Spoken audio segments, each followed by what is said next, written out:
11. The Complete Lore Deep Dive. What's up everyone, and welcome back to the channel.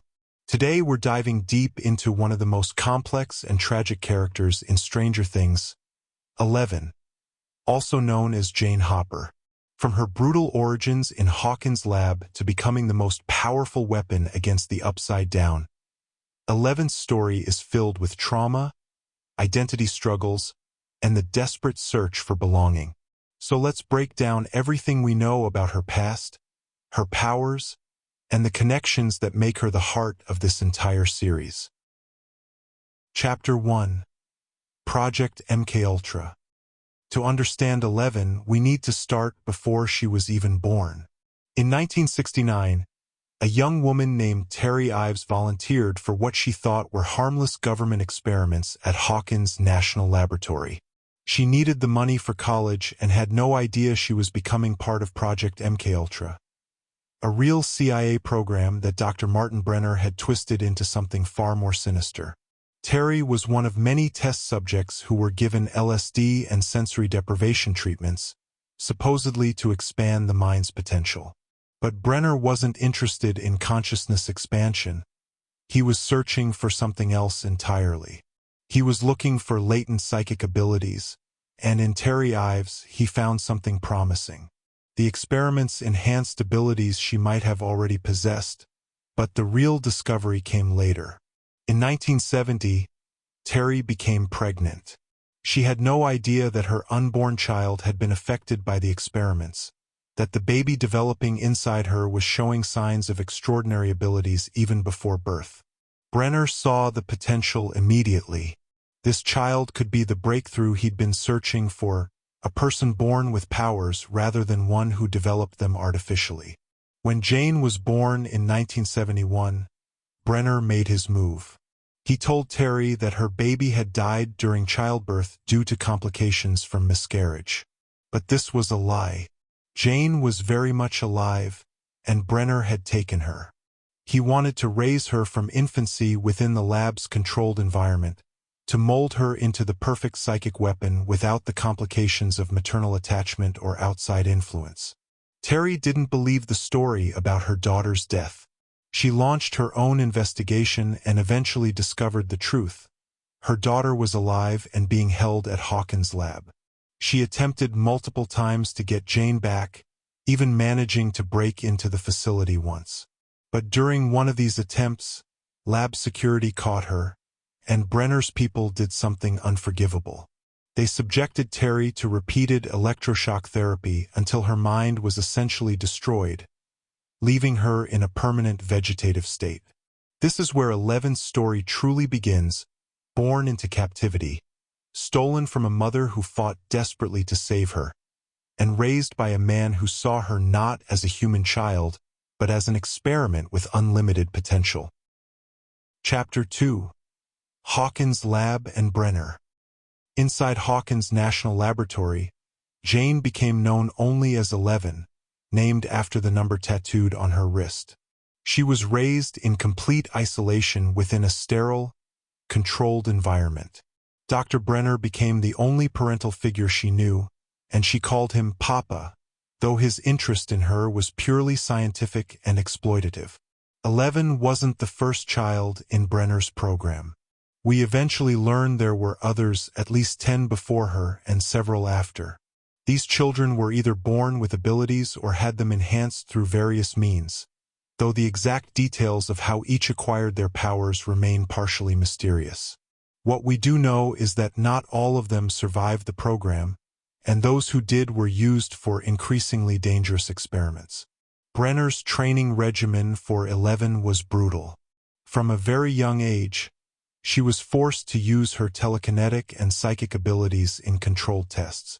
The experiments started small moving objects, crushing cans, manipulating toys. But Brenner's ambitions grew.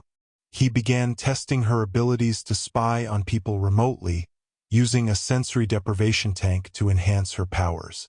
In this state of deep meditation, 11 could project her consciousness across vast distances, observing targets without their knowledge. The lab kept 11 under constant surveillance. She had no privacy, no childhood, no understanding of the outside world. Other children her age were learning to read in school, playing with friends, discovering who they were. 11 was learning to be a weapon. The few interactions she had with other children in the program were limited and controlled. Most significantly, she formed a bond with another test subject, a boy with precognitive abilities who would later be revealed as Henry Creel, also known as One. One was Brenner's first success, a young man with extraordinary powers who had been in the lab since 1959. He appeared to befriend 11, showing her kindness in an environment devoid of it. He taught her about the cruelty of humanity and convinced her that she was being held captive, that Brenner was not her father but her jailer. One urged 11 to use her anger, to embrace her power, and to break free. But One had his own agenda. In 1979, when 11 was only 8 years old, One convinced her to remove a device that Brenner had implanted in his neck, a power suppressor. Once freed, One unleashed his full abilities in a massacre, killing nearly everyone in the lab, including the children in the program. His goal was to destroy everything and take 11 with him to reshape the world according to his vision.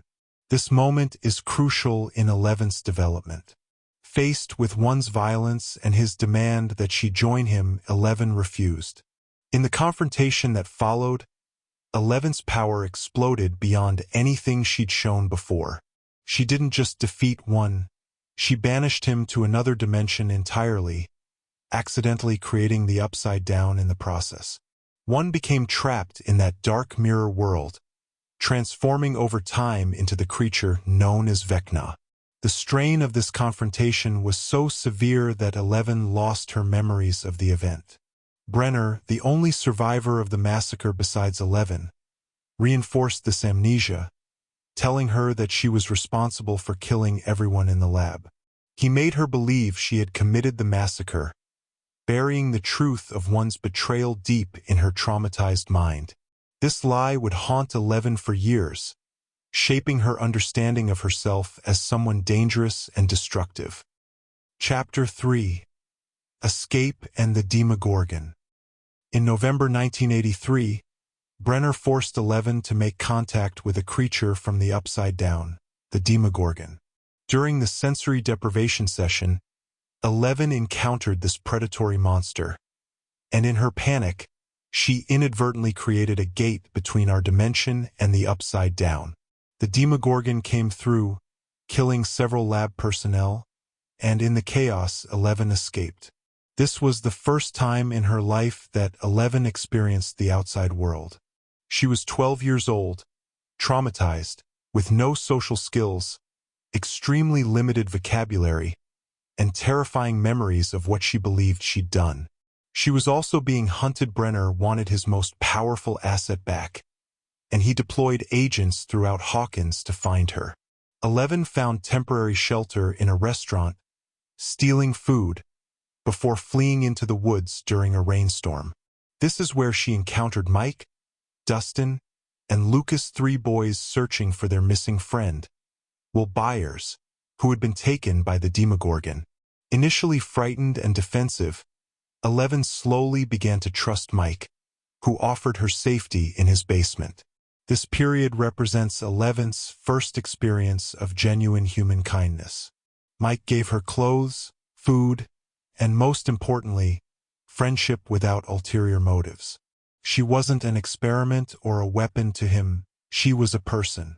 Mike's mother, Nancy, even unknowingly taught her words and concepts through ordinary household moments. 11 began to understand what normal life could be like. But 11's past caught up with her. The boys needed her help to find Will, who was trapped in the Upside Down, and 11 was the only one with knowledge of that dimension and the abilities to access it. She agreed to help, using the sensory deprivation tank at the school to locate Will. She found him, barely alive, hiding from the Demogorgon in a parallel version of his home. The conflict escalated when Brenner's agents closed in. 11 was forced to use her powers defensively, and in doing so, she revealed just how formidable she had become. She flipped a van with her mind, killed agents, and demonstrated that she was willing to use lethal force to protect her new friends. But these displays of power came at a cost. They drained her physically, causing her to collapse and bleed from her nose and ears. The final confrontation took place at Hawkins Middle School. Brenner and his agents cornered the group, and the Demogorgon arrived at the same moment, drawn by the blood and fear. In the ensuing chaos, the Demogorgon killed Brenner's men and possibly Brenner himself. 11, though weakened, faced the creature to save her friends. She used every ounce of her power to disintegrate the Demogorgon, but the effort was so immense that she herself disappeared, seemingly disintegrating along with the monster. In reality, 11 had been pulled into the Upside Down. She wandered that dark dimension for days, surviving in a hostile environment filled with the decay and cold that characterized that place. Eventually, she found her way back through the original gate at Hawkins' lab, emerging weak and traumatized but alive. Chapter 4: Hopper and Identity. After escaping the Upside Down, 11 didn't return to her friends immediately. Instead, she was found by Jim Hopper, Hawkins' chief of police, who had been investigating the lab and had made a deal with the remaining government agents. Hopper understood that 11 would never be safe if the authorities knew she was alive, so he made a decision that would define the next year of her life. He would hide her in his grandfather's old cabin in the woods. For nearly a year, 11 lived in complete isolation again, this time in Hopper's cabin. While this was done to protect her, it was also traumatic in its own way. Hopper became a father figure to her, teaching her to read, bringing her food, and calling her Elle, her first real nickname. He was the one who told her about her real name, Jane, though she had difficulty connecting with that identity after being called 11 for so long. Hopper's parenting style was rough. He was dealing with his own trauma from losing his daughter Sarah to cancer, and he projected much of that unresolved grief onto his relationship with Elle. He was overprotective to the point of being controlling, establishing strict rules about when she could use her powers, go outside, or make noise. He promised her that she'd be able to see Mike again soon, but soon kept getting pushed back as Hopper struggled with fear of losing another daughter. This period of isolation became unbearable for Elle. She was desperately lonely, missing Mike and her friends, and feeling trapped in a new way. She began breaking Hopper's rules, sneaking out to watch television through neighbors' windows to learn more about the world she'd been denied. Through TV, she learned about mothers and daughters, families, and normal teenage life. One evening, while channel surfing through Hopper's TV, Elle saw a commercial featuring a woman who looked strikingly familiar. She didn't understand why, but something about this woman pulled at her buried memories. She became obsessed with finding her, using her powers to track people on the television. Eventually, she discovered that the woman was Terry Ives, her mother. Driven by this revelation and frustrated with Hopper's restrictions, Elle ran away from the cabin. She traveled to Terry's house, where she met her Aunt Becky, who told her the story of what happened, how Terry had been involved in the experiments, how her baby had been stolen, and how she'd been left catatonic trying to get her daughter back. Using her powers, Elle connected directly with Terry's fractured mind, experiencing her mother's memories in a loop. Through this connection, Elle lived through Terry's memories of the experiments, the birth, Brenner taking the baby, and Terry's attempts to rescue her. She saw herself as an infant, saw the room where she'd been kept, and most importantly, saw the number on the door, the same number tattooed on her wrist. She watched Terry's final raid on the lab, saw the moment the guards caught her, and experienced the beginning of the electroshock torture that destroyed her mother's mind. This experience was devastating but also clarifying. Elle finally understood her origins, understood what had been stolen from both her and her mother. But Terry couldn't communicate beyond the looping memories, couldn't truly be the mother Elle desperately needed. Elle left with a fuller understanding of her past, but also with the painful knowledge that her mother was lost to her forever in any meaningful way. Chapter 5. Callie and the Choice. Among Terry's looping memories was another crucial piece of information. An image of another girl from the lab, a girl with the number 008 tattooed on her wrist. This was Callie Prasad, another survivor of Brenner's experiments, who had escaped years earlier and had been living in hiding. Elle tracked Callie to Chicago, where she found her leading a gang of fellow outcasts. Callie had the power to create realistic illusions, making people see things that weren't there. She had been using this ability to track down and kill the people who had worked in Hawkins' lab, seeking revenge for what they'd done to her and the other children in the program. Callie welcomed Elle, recognizing a fellow survivor and someone who truly understood what they'd been through. She gave Elle a new look: punk clothing, slicked back hair, dark makeup, and encouraged her to embrace her anger. Callie's philosophy was that they were at war, that everyone who had hurt them deserved to die, and that their powers made them superior to ordinary humans. She pushed Elle to use her rage as fuel for her abilities. Callie took Elle on her revenge mission, targeting a former lab worker named Ray Carroll. Elle, caught up in the anger and the sense of belonging Callie offered, nearly killed the man. But when she saw a photograph of his young daughters, she stopped. She remembered Mike, remembered Lucas, Dustin, Will, Joyce, and even Hopper. She remembered that not all people were like Brenner and the lab workers, that there were good people worth protecting. This moment represents a crucial fork in Elle's development. Callie offered her a path defined by revenge, anger, and using her powers against anyone who had wronged them. It was tempting. Elle had every reason to be angry, but she chose differently. She chose to return to Hawkins, to the people who had shown her love without asking her to be anything other than herself. The choice between Callie's path and returning home also represents Elle's struggle with identity. With Callie, she could be powerful, feared, in control. She could remake herself as someone who would never be victimized again. But that identity required her to embrace the very violence and dehumanization that had been inflicted on her. By returning to Hawkins, Elle chose to define herself not by her trauma or her power, but by her connections and her compassion. Chapter 6. The Mind Flayer and Sacrifice. Elle returned to Hawkins just as a new threat emerged from the Upside Down. The Mind Flayer, a massive entity from that dimension, had been growing in power and had possessed Will Byers. This creature was far more dangerous than the Demogorgon. It was intelligent, strategic, and capable of controlling multiple hosts simultaneously.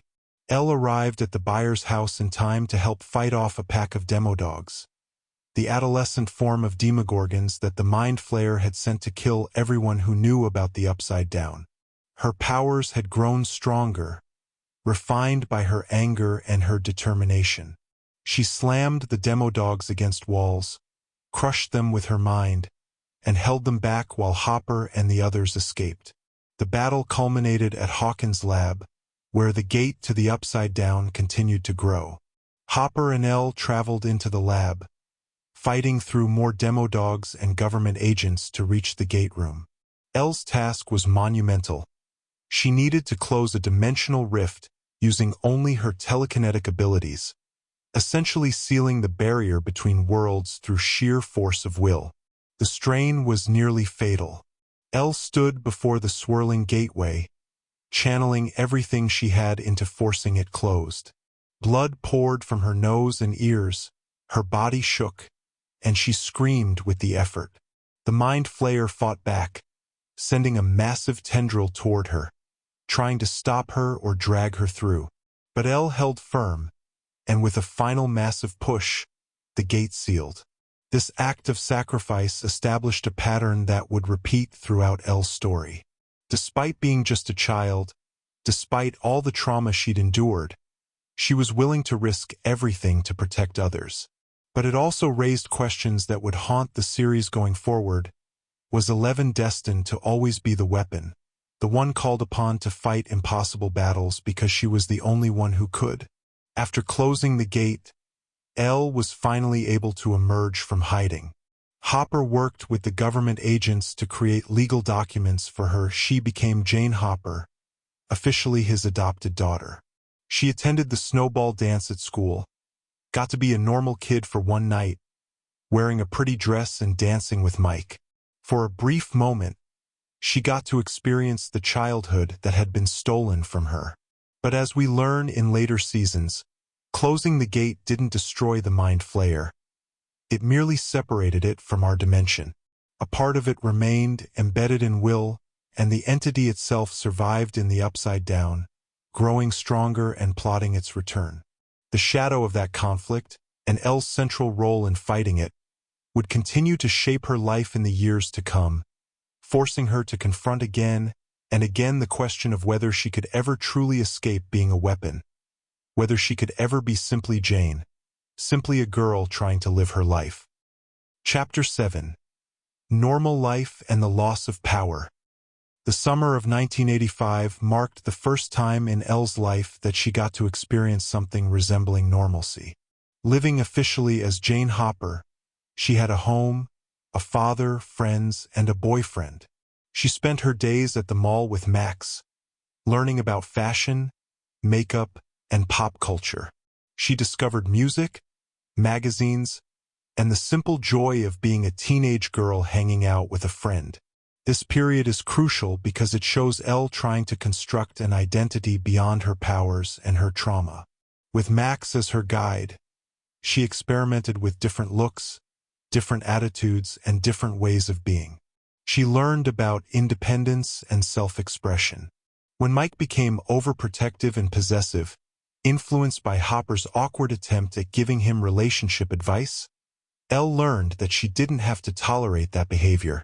She dumped him, declaring her independence with the phrase she'd learned from watching soap operas, "I dump your ass." But even as Elle tried to live normally, she was still using her powers in small ways. She would spy on Mike and the boys using her abilities, watching them from the void to see what they were saying about her. This casual use of her powers represents how deeply ingrained they were in her identity. She couldn't fully separate herself from being 11, even when she was trying to just be Jane. The peace didn't last. Beneath Starcourt Mall, Russian scientists had built a secret facility with one purpose: to reopen the gate to the Upside Down that Elle had closed. They'd discovered that the gate couldn't be opened from their dimension using conventional technology, but they believed that, with enough energy, they could force it open. Their key device was a massive machine designed to tear through the barrier between worlds. When Elle and the group discovered this operation, they realized the Russians had already succeeded in partially opening the gate.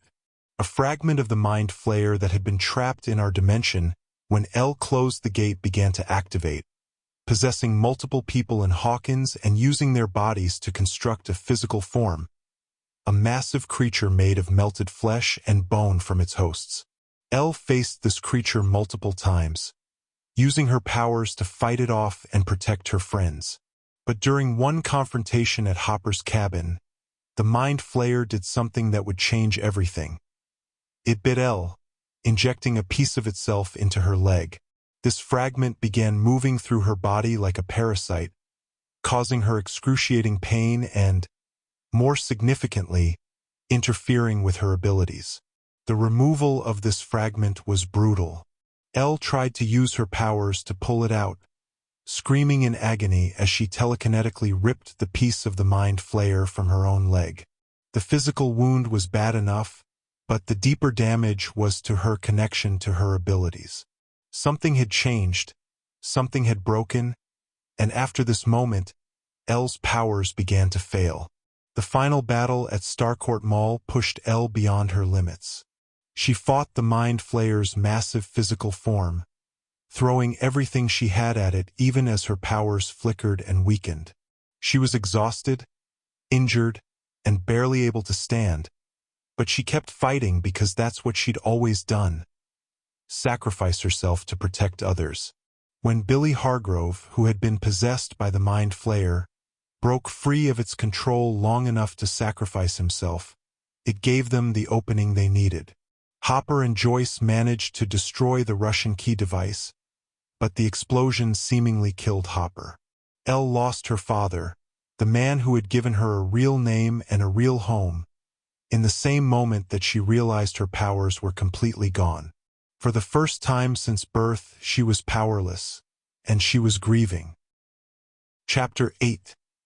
Powerless in California. Without Hopper and with Hawkins no longer safe, Joyce Byers decided to move her family away from the town that had brought them so much trauma. She took Will, Jonathan, and Elle with her to California, giving them a chance to start over somewhere no one knew their history.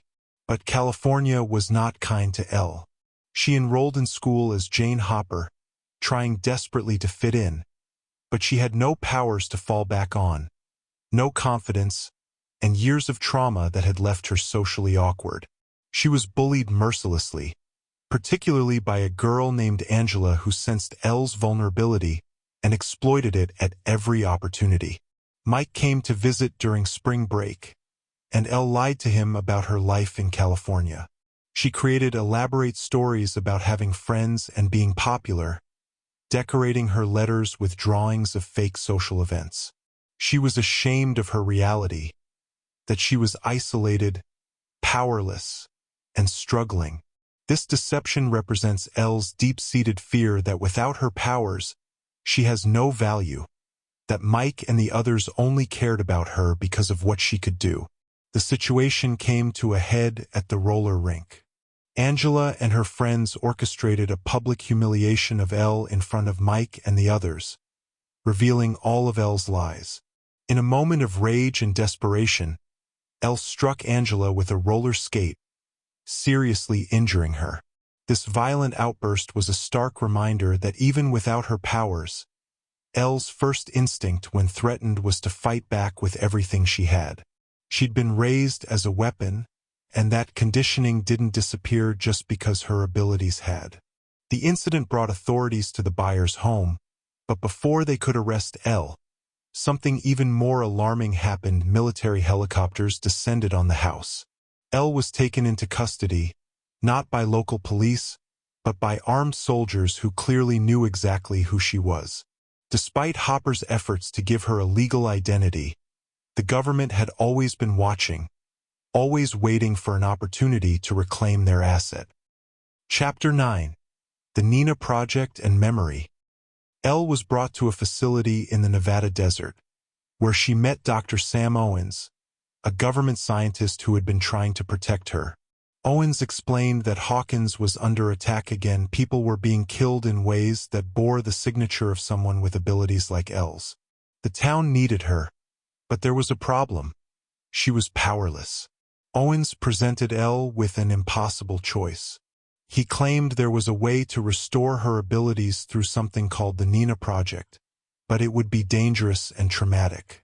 The project involved using experimental technology to access Elle's memories, forcing her to relive the events of 1979 that she'd suppressed, the massacre at Hawkins' lab. Elle was terrified. She believed she had killed everyone at the lab, that she was a monster who had murdered children.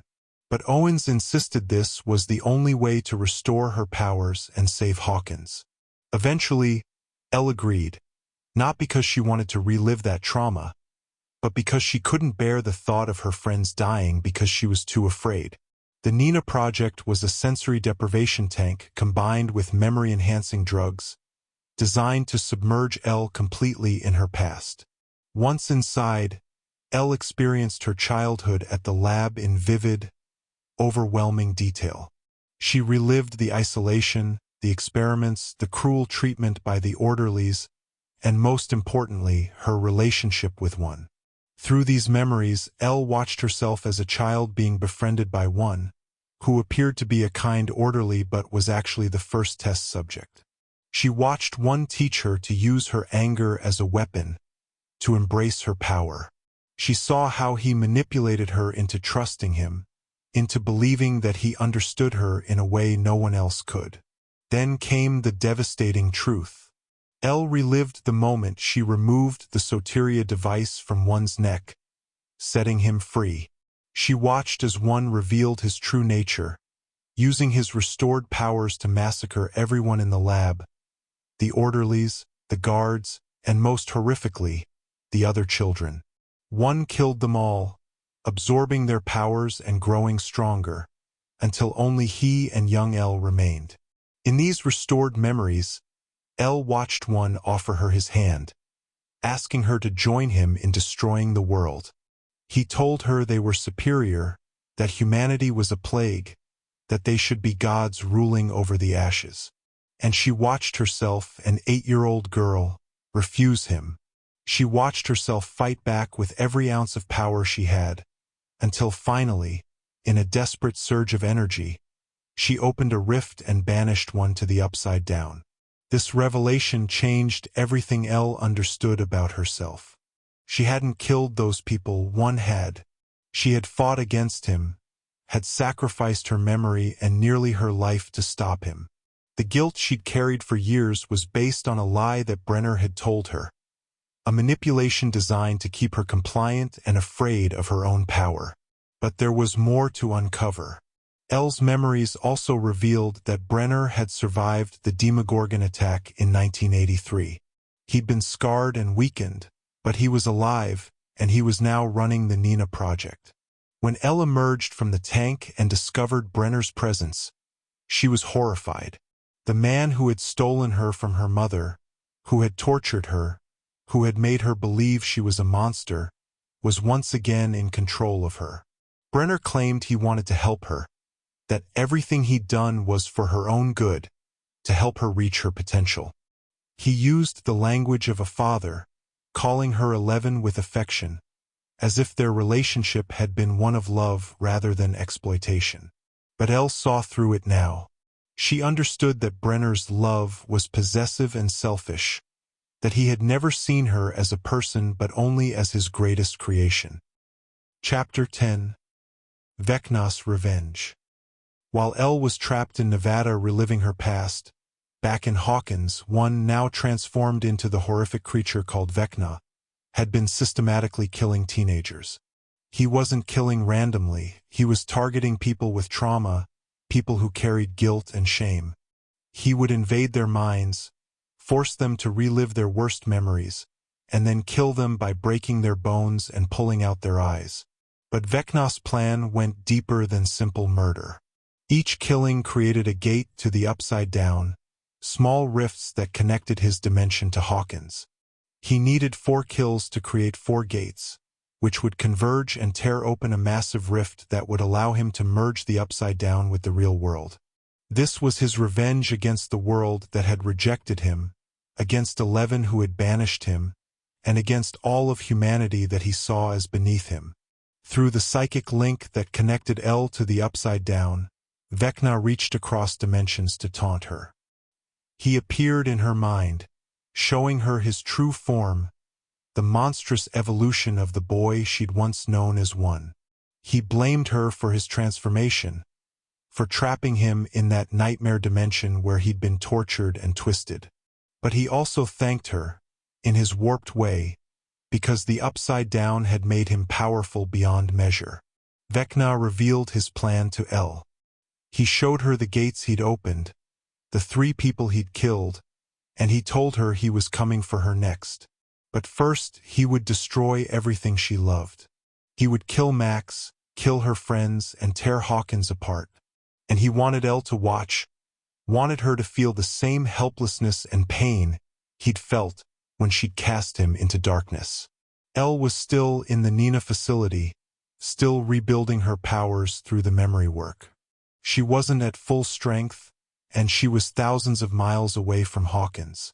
But she couldn't let Vecna hurt Max or the others. Using the sensory deprivation tank and the amplification technology at the facility, Elle projected herself into Max's mind just as Vecna was about to deliver the killing blow. The battle that followed was unlike anything Elle had experienced before. She wasn't physically present in Hawkins. She was fighting Vecna in the mindscape, in the liminal space between consciousness and the void. Vecna was on his home turf, connected to the Upside Down's power, stronger than he'd ever been. El threw everything at him, telekinetic blasts, mental attacks, pure force of will, but he matched her blow for blow. Vecna taunted her throughout the fight, telling her that she couldn't win, that she'd always been weak, that she only had power because he'd shown her how to use it. He reminded her that he was the first, the original, the one who had taught her to embrace her rage. He claimed that everything she was, she owed to him. But El had something Vecna didn't, people she loved and who loved her in return. As she fought, she could hear Mike's voice in the real world, talking to Max's body, telling Max to fight, telling her about his feelings. And El realized that was the difference between her and Vecna. He had chosen isolation, chosen to see himself as superior and alone. She had chosen connection, had learned that her strength came not from her anger, but from her bonds with others. El managed to fight Vecna off long enough for Max's friends to revive her body in the real world, using kate bushes running up that hill to pull Max back from the brink. But the victory was hollow. El had stopped Vecna from killing Max, but she'd been seconds too late. Vecna had completed his ritual before El could stop him. Max's heart had stopped for a full minute, and in that time the fourth gate had opened. Chapter 11. 2 days later. The aftermath of Vecna's attack left Hawkins devastated. The 4 gates converged in the center of town, creating a massive rift that tore through the earth. Buildings collapsed, fires spread, and a portion of the Upside Down began bleeding into the real world. The town was evacuated, with most residents fleeing and never looking back, while others stayed to try to salvage their homes and lives. Max survived, but barely. She was in a coma, her bones shattered, her eyes blinded.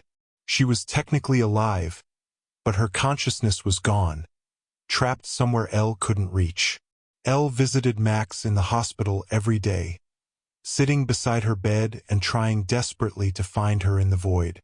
But when El reached out with her mind, Max wasn't there.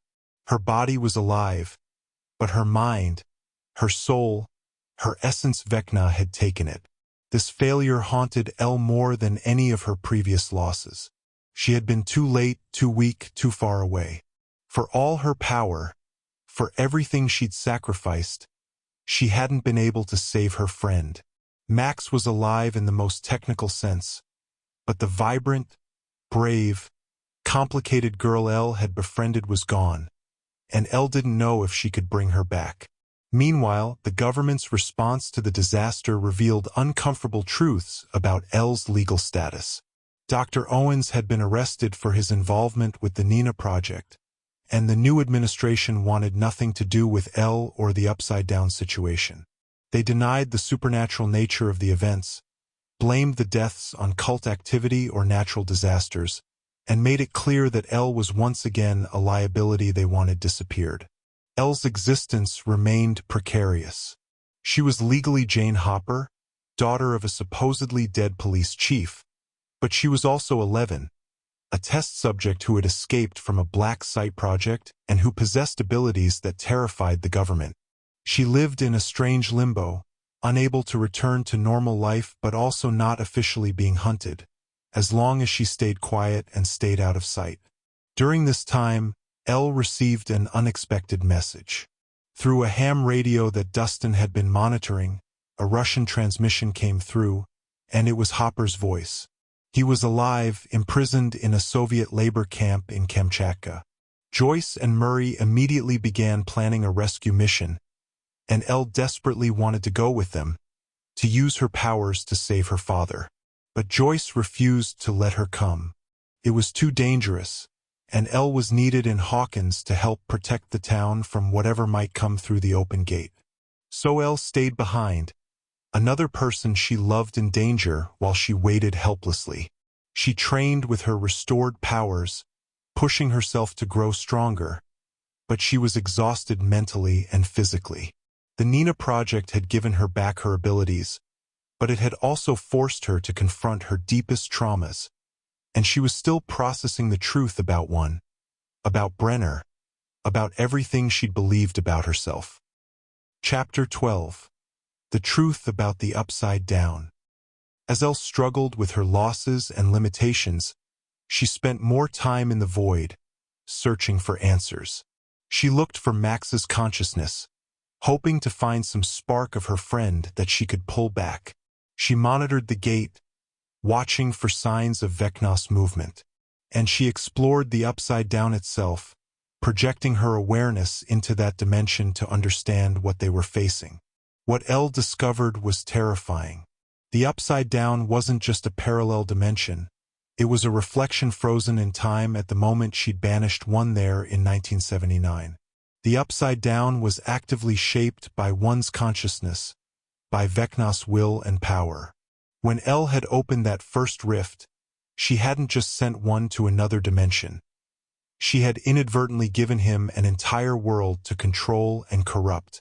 Over the years, Vecna had been growing stronger in that dimension, feeding on the energy of the Upside Down and the creatures within it. The Mind Flayer wasn't a separate entity as they'd believed. It was an extension of Vecna, a manifestation of his consciousness spread across the entire dimension.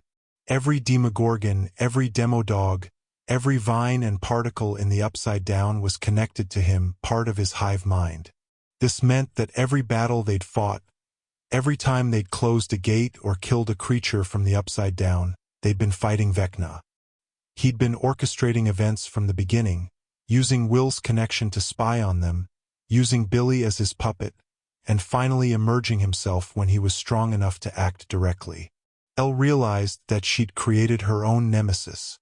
By opening that rift in 1979, she'd given one exactly what he needed to become unstoppable. And now he was using that power to enact his revenge against her, against Hawkins, and against the entire world. The guilt of this realization was crushing. Not only had she failed to save people, but her actions had directly led to the creation of the threat they now faced. But there was something else Elle discovered in her explorations of the Upside Down. Vecna wasn't invincible. He had a physical form in that dimension, a body that was connected to his mind and consciousness. He'd shown himself to Nancy in a vision, revealed his memories and his lair, almost as if he wanted them to find him. Elle couldn't understand why. Was it arrogance? Or was there something else? Some strategic reason for revealing himself? What Elle didn't fully grasp yet was that Vecna's plan was more complex than simple destruction. He wasn't just trying to merge dimensions or kill people for revenge. He wanted to remake reality itself, to create a world without the boundaries between dimensions, where he could exist as a godlike being controlling both realms simultaneously. And to do that, he needed Elle not dead, but corrupted, convinced to join him as she'd refused to do when she was 8 years old. Chapter 13. The Pattern of Sacrifice. Looking back across Elle's entire journey, a disturbing pattern emerges. From the moment she escaped Hawkins' lab, Elle's value to others has been consistently tied to her ability to fight, to sacrifice, to use her powers in increasingly dangerous ways. Even the people who love her most have, consciously or not, reinforced this dynamic. Mike told her she was a superhero, which sounds affirming but also places the expectation that she'll always save the day. Hopper kept her hidden and safe, but also isolated her and made decisions about her life without her input, treating her more like something to protect than a person with agency. Joyce welcomed her into the family but also relied on her to help rescue Will, to fight the Mind Flayer, to shoulder burdens no child should carry. Each time Elle uses her powers, it costs her something. The nosebleeds are the most visible sign, but the real cost is deeper. Every time she reaches into the void, she's opening herself up to the darkness of the Upside Down, to the memories and trauma associated with her abilities. Every time she fights, she's embodying the weapon that Brenner designed her to be, reinforcing the neural pathways and psychological conditioning that made her dangerous in the first place. There's also the physical toll. Elle is frequently shown exhausted, collapsing after major displays of power, sometimes even losing consciousness. In extreme cases like closing the gate or fighting Vecna, she pushes herself to the point of potentially fatal strain. Her body simply isn't built to channel the amount of energy she forces through it, yet she does it anyway because the alternative is letting her friends die. This pattern raises uncomfortable questions about consent and exploitation. Elle is a child. Even by season 4, she's only 15 years old. She's been fighting interdimensional monsters since she was 12. She's killed people, watched friends die, been tortured, experimented on, and forced to relive her worst traumas. At what point does asking her to continue fighting stop being necessary survival and start being a different kind of exploitation? The series doesn't provide easy answers to this question, but it's embedded in Elle's character arc. She wants to be normal, to be just a teenager with normal problems. But she also can't stand by when people are in danger, especially people she loves. Her powers make her responsible in a way that others aren't, or at least that's how she's been conditioned to think. The guilt of not acting, of not using her abilities to help, would destroy her. This is Brenner's lasting legacy. He raised Elle to believe that her value came from her power, that she existed to be useful. Even after his death, even after Elle has rejected him and everything he stood for, that programming remains. She struggles to imagine an identity for herself that isn't defined by being 11. The girl with powers, the one who fights monsters and saves the world. Chapter 14. Relationships and Identity. Elle's relationships with others reveal the complexity of her identity struggles. Each significant person in her life represents a different possibility for who she could be, and her interactions with them show her trying on different versions of herself. Mike represents the possibility of normal teenage romance, of being someone's girlfriend and having those simple, uncomplicated feelings be enough. But their relationship has always been complicated by power dynamics and expectations. Mike put Elle on a pedestal from the beginning, calling her a superhero and amazing, which sounds romantic but also makes it hard for her to be vulnerable or imperfect around him. When Elle lost her powers, she was terrified that Mike wouldn't love her anymore, that without her abilities she was just ordinary and therefore unworthy of his affection. This fear led her to lie to him about her life in California, to create an elaborate fiction where she was happy and popular and everything was fine. She couldn't bear to show him her weakness, her loneliness, her failures at being normal. The fact that Mike loved her anyway, that he told her she was his superhero even without powers, was meaningful, but it also didn't fully resolve the underlying issue. Elle still doesn't know if people would love her if she was just Jane, just a regular girl with no powers and no dramatic destiny. Max represented something different: female friendship, learning how to be a teenage girl from someone who wasn't defined by Elle or trying to date her or protect her. Max taught Elle about independence, about standing up for herself, about the complexities of navigating social dynamics and personal identity. Their friendship was Elle's first experience of sisterhood, of having someone who saw her as an equal rather than as someone special or different. The loss of Max, therefore, isn't just the loss of a friend. It's the loss of that path, that possibility of who Elle could become through that relationship. With Max in a coma, her consciousness taken by Vecna, Elle loses the one person who helped her explore identity beyond powers and boyfriends. The guilt of failing to save Max is compounded by the loss of what Max represented in Elle's journey towards selfhood. Hopper's relationship with Elle is perhaps the most complicated. He gave her a home and a name, became her legal father, and genuinely loved her. But he also projected his own trauma onto her, seeing her through the lens of his lost daughter Sarah. He was overprotective to the point of being controlling, making decisions about her life without her input, lying to her about when she could see her friends, and essentially keeping her prisoner in the cabin for her own safety. When Hopper died, or when Elle believed he had died, she lost not just a father figure but also the stability he represented. She'd finally had a home, a legal identity, someone who was supposed to take care of her. His loss threw her back into uncertainty, back into being Jane Hopper only on paper but with no one to actually provide the structure and security that name was supposed to represent. Joyce stepping in to take care of Elle was an act of kindness, but it also placed Elle in a strange position. She wasn't Joyce's daughter, but she was living as part of the Byers family.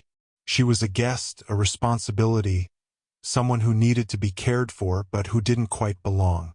The move to California was supposed to be a fresh start, but for Elle it felt like displacement, another reminder that she didn't have a real home or family of her own. Then there's Will, whose connection to Elle is subtle but significant. They're both survivors of the Upside Down, both marked by their experiences in ways that set them apart from others. Will spent time in that dimension, was possessed by the Mind Flayer, and retained a connection to Vecna that he couldn't fully escape. Elle created the Upside Down through her actions and has been fighting it ever since. They understand each other's trauma in ways that others can't, bonded by shared experiences of violation and monstrosity. Chapter 15. The Void and Psychic Abilities. Elle's powers are central to her story, but the mechanics and implications of those abilities deserve deeper examination. Her primary ability is telekinesis, moving objects with her mind, but that's actually the least interesting aspect of her powers. What makes Elle unique is her ability to access what she calls the void. The void is a psychic space, a dimension of pure consciousness where Elle can project her awareness. When she enters the void, usually through meditation or sensory deprivation, her physical body remains in place, but her consciousness can travel vast distances. She experiences this as standing in darkness, in a black void with pools of water on the ground, and she can observe people from afar as if watching television. This ability is essentially astral projection combined with remote viewing, and it has several important characteristics. First, it requires concentration and often physical aids like blindfolds or sensory deprivation tanks. Second, it's passive observation. When Elle is in the void, she can see and hear her targets but can't interact with them or affect the physical world. Third, it requires her to know something about her target to find them. She needs a photograph, a name, or a strong emotional connection. But Elle's abilities go beyond simple remote viewing. She can also enter people's minds, accessing their memories and experiencing their thoughts. This is how she connected with her mother Terry's consciousness, experiencing the loop of memories that Terry was trapped in. It's also how she fought Vecna in the mindscape, engaging him on a purely psychic battlefield where physical distance didn't matter. The connection between Elle's powers and the Upside Down is complex and not fully understood. We know that when Elle banished one to the Upside Down, she created a rift between dimensions. This suggests her powers can affect the fundamental fabric of reality, not just move objects in physical space. Her abilities operate on multiple levels: physical, psychic, and dimensional. There's also the question of where Elle's powers come from originally.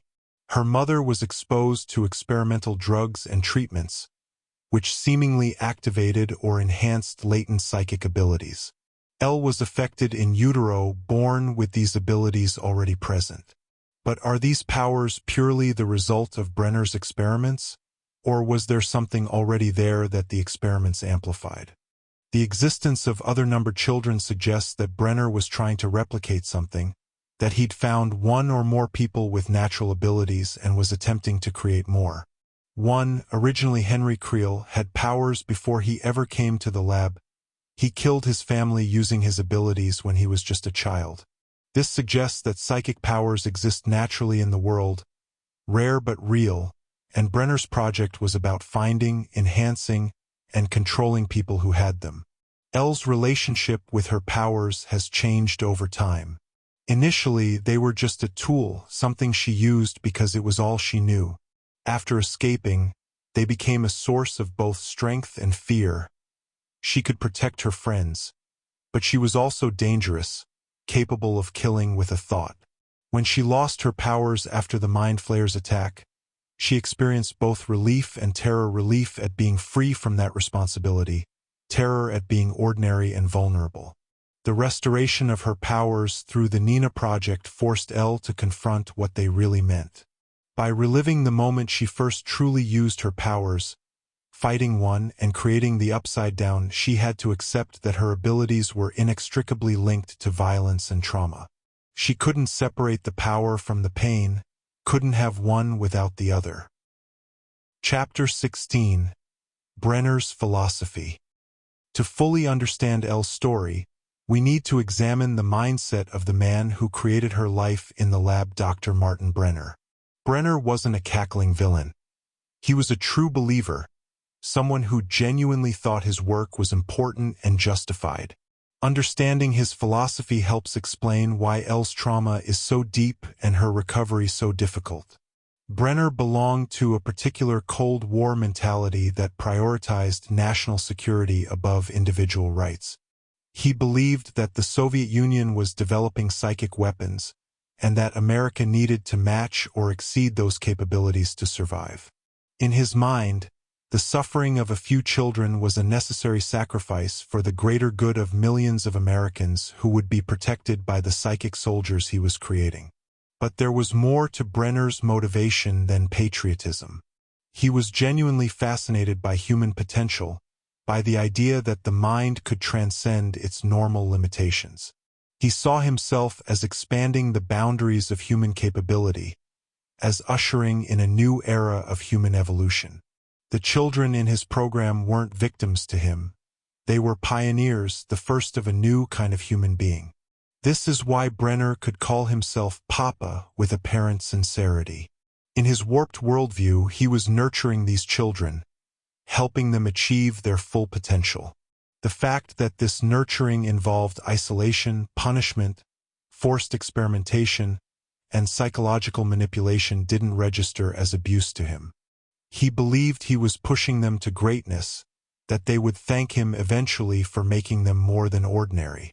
Brenner's interactions with Elle specifically reveal a possessive, narcissistic form of love. He was proud of her because she was his greatest success, the most powerful of all his subjects. When he called her his daughter, he meant it in the sense that she was his creation, his accomplishment. He'd shaped her from infancy, molded her abilities, and in his mind, everything she was came from him. This possessive attitude extended to jealousy of Elle's other relationships. When Elle formed a bond with Mike and the others, Brenner saw it as a threat, as outside influences corrupting his work. When Hopper became Elle's father figure, Brenner likely viewed it as theft, as someone else claiming credit for raising the child he had created. Even after being presumed dead for years, when Brenner returned in Season 4, he expected Elle to accept him back as her father, to acknowledge their bond. Elle's rejection of Brenner is therefore not just rejecting her abuser but rejecting the entire framework he tried to impose on her. When she refuses to call him Papa, when she tells him he's not her father and never was, she's asserting that her identity is not his creation. She's claiming ownership of herself, insisting that she is more than the weapon he designed, more than Eleven, the test subject. Brenner's death scene is significant in this context. He's been shot by soldiers from a rival government faction, and as he's dying, he tells Elle that he's proud of her and that she's his everything. He wants absolution, wants her to acknowledge their connection. But Elle doesn't give it to him. She doesn't forgive him or validate his feelings. She simply leaves him to die, walking away from the man who stole her childhood and shaped her trauma. This moment represents Elle breaking free from Brenner's psychological control, but it doesn't erase the damage he did.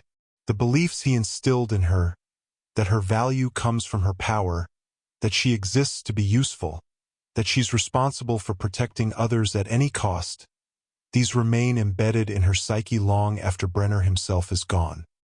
Chapter 17. The Other Numbers. Elle was not alone in Brenner's program. The existence of other numbered children raises important questions about what happened to them and how their fates inform Elle's story. We know there were at least 18 test subjects, possibly more, and each of their stories adds depth to understanding what Elle survived. One was the first and most powerful until Elle surpassed him. Born Henry Creel, he developed psychic abilities as a child and used them to murder his mother and sister. His father Victor was blamed for the murders and institutionalized, while Henry was taken by Brenner to the lab. For years, Henry lived at the facility apparently as an orderly, but he was actually Subject 001, kept under control by the Soteria device in his neck. The reveal that one had been present during Elle's childhood, disguised as a kind orderly, recontextualizes her entire experience at the lab. The one person who showed her genuine kindness, who treated her as human, was actually manipulating her for his own purposes. This betrayal cuts deep because it means Elle can't even trust her memories of the few good moments from her childhood. 8, whose real name is Kali Prasad, managed to escape the lab before the 1979 massacre. Her powers allowed her to create realistic illusions, making people see things that weren't there. She used this ability to stay hidden from Brenner's agents and later to track down and kill the people involved in the program. Kali's path represents the road not taken for Elle: revenge over redemption, isolation over connection, defining yourself by your trauma rather than moving beyond it. 2 was among the children killed by 1 in 1979. We see her briefly in Elle's memories during the Nina project. She appears to have been younger than Elle, maybe 6 or 7 years old.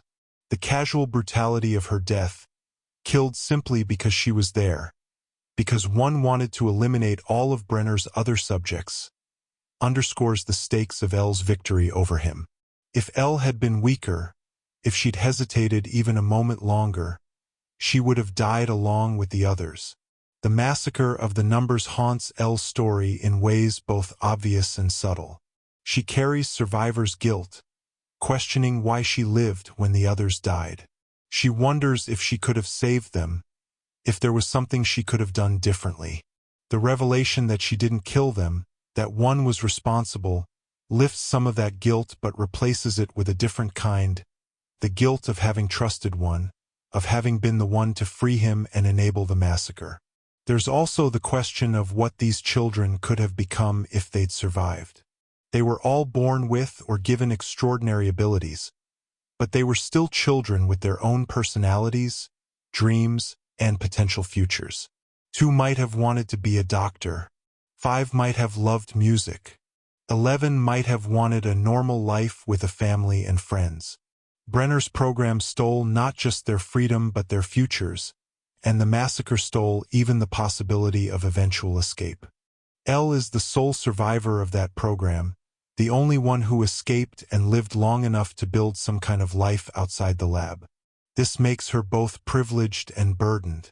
She got the second chance that the others never had, but she also has to carry the weight of being the only one who made it out. Every time she uses her powers, she's using abilities that were cultivated through a program that destroyed countless lives. The power that lets her save people is inseparable from the suffering that created it. Chapter 18. The Upside Down Connection. Elle's connection to the Upside Down is the most consequential and least understood aspect of her story. She created it, or at least created the version of it that threatens Hawkins by banishing one to another dimension. But the nature of that dimension and her relationship to it remains complex and mysterious. The Upside Down appears to be a dark mirror of our reality, frozen in time at the moment of its creation. When Elle opened the rift in 1979, she didn't just send one away. She created an entire parallel dimension that reflected Hawkins as it existed in that moment. This raises profound questions about the nature of reality and Elle's powers. Did she literally create a universe, Or did she access a dimension that already existed and reshape it? The evidence suggests that the Upside Down existed before Elle's intervention, but that her action fundamentally altered it. One's consciousness became merged with the dimension, allowing him to shape it according to his will. He created the Mind Flayer as an extension of himself, a way to project his power and consciousness throughout the entire dimension. The vines, the creatures, the decay, all of it reflects one's twisted psyche made manifest in physical form. Elle's psychic signature is woven throughout the Upside Down. When she enters the void, she can sense it more clearly than others can. When Vecna attacks, she can feel it across vast distances. There's a connection between them that goes beyond their shared history, a link forged by the act of creating the rift. They're bound together, creator and prisoner, the girl who banished him and the monster he became. This connection works both ways. Vecna can sense Elle just as she can sense him. He can enter her mind, show her visions, taunt her across dimensions. He's been watching her grow up, observing her relationships, studying her weaknesses. Everything he knows about her comes from this psychic link, and he's used that knowledge to maximum effect in planning his revenge. The fact that Elle created the Upside Down also means she bears some responsibility for everything that's happened since. Will's abduction, Barb's death, Bob's death, Billy's possession, the countless other victims of the Mind Flayer and the Demogorgons, all of it traces back to the moment 8-year-old Elle opened that rift. Intellectually, she knows she was a child defending herself against a murderer, that she had no choice and couldn't have known what would happen. But emotionally, the guilt is crushing. This guilt is compounded by the fact that closing the gates is never permanent. Every time Elle seals a rift, Vecna eventually finds a way to open it again. The Russian key device, the murders that created new gates, Vecna keeps finding ways through because the Upside Down is his domain now, and he has unlimited time to search for weaknesses in the barrier between worlds. Elle can fight him, can push him back, but she can't destroy him or the dimension he controls. There's also the question of what would happen if Elle actually entered the Upside Down physically. She's projected her consciousness there, fought Vecna in the mindscape, but she's never actually been in that dimension in body. Would her powers work the same way? Would the connection strengthen or weaken? Would Vecna have total control over her? Or would her presence disrupt his dominion? These questions remain unanswered, but they suggest potential strategies and dangers for future conflicts. Chapter 19. Language and Communication. One of the most overlooked but significant aspects of Elle's character is her relationship with language itself. When she first escaped from the lab, her vocabulary was extremely limited, maybe a few dozen words at most. She spoke in fragments, single words or short phrases: bad men, friends don't lie, promise. Her language was the language of commands and simple concepts, reflecting her isolated upbringing where communication was functional rather than expressive. This linguistic limitation wasn't just about vocabulary, it was about not having the framework to express complex emotions or abstract thoughts. Elle understood concepts like fear, anger, and loyalty, but she lacked the words to articulate the nuances of these feelings. When Mike asked her questions, she often couldn't explain what she meant, resorting to showing him through her powers or through actions rather than words. Her early attempts at communication reveal how much she absorbed without being able to speak. She understood far more than she could say, picking up meaning from context, tone, and body language.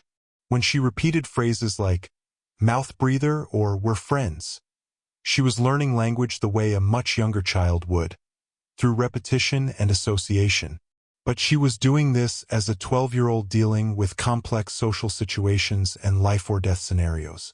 The year Elle spent with Hopper in the cabin was crucial for her language development. Hopper taught her to read, expanding her vocabulary dramatically. Books gave her access to words and concepts that hadn't existed in her limited world before. She learned about emotions beyond anger and fear, joy, hope, jealousy, longing. She learned about relationships, about different ways of being in the world, about possibilities she'd never imagined. Television played an equally important role. Through soap operas and commercials, Elle learned about social norms, romantic relationships, fashion, and popular culture. She absorbed patterns of speech, idioms, and slang. When she told Mike, "I dump your ass," she was using language she'd learned from TV, trying on a way of speaking that felt powerful and adult. It was performative, but it was also genuine. She was using the tools available to her to express real feelings of hurt and independence. By the time Elle moved to California, her language skills had improved dramatically, but she still struggled with written communication. Her letters to Mike were full of grammatical errors and simple sentence structures, revealing that while her spoken English had developed, her written language lagged behind. This is consistent with her educational background. She'd learned to speak through immersion and necessity, but formal writing instruction had been minimal. The bullying Elle experienced in California was partly linguistic. Angela and her friends mocked Elle's speech patterns, her word choices, the way she expressed herself.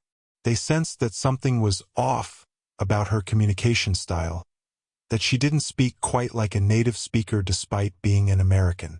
This mockery targeted one of Elle's deepest vulnerabilities, her awareness that she's different, that she doesn't quite fit in, that there are gaps in her knowledge and expression that mark her as an outsider.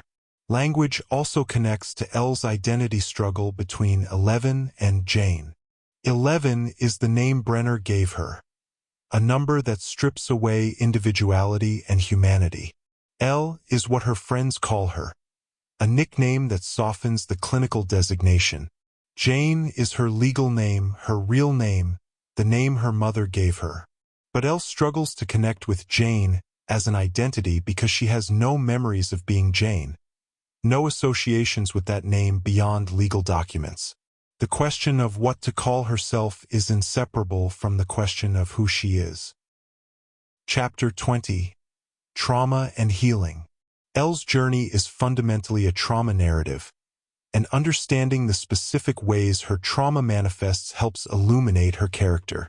She exhibits many symptoms consistent with complex PTSD, a condition that develops from prolonged exposure to traumatic situations, particularly during childhood. Her symptoms include hypervigilance, difficulty trusting others, emotional dysregulation, and a fragmented sense of self. The hypervigilance is visible in how Elle constantly scans her environment for threats. Even in supposedly safe situations, she's alert, tense, ready to defend herself or attack. This is survival behavior learned in the lab, where danger could come at any moment, where letting her guard down could mean punishment or worse. Years after escaping, she still can't fully relax, still expects betrayal or violence. Her difficulty trusting others manifests in different ways with different people. With Mike and the boys, she learned to trust relatively quickly because they showed her genuine kindness when she desperately needed it. But this trust is also fragile. When Mike lied to her about his feelings, seemingly choosing his friendship with the boys over their relationship, Elle immediately pulled away. She interpreted his behavior through the lens of her trauma, seeing deception where there was actually just teenage awkwardness and poor communication. Emotional dysregulation is perhaps most evident in Elle's relationship with anger. She defaults to aggression when threatened, sometimes disproportionately. When Angela humiliated her at the roller rink, Elle's response was to strike her with a roller skate hard enough to cause serious injury. This wasn't calculated violence.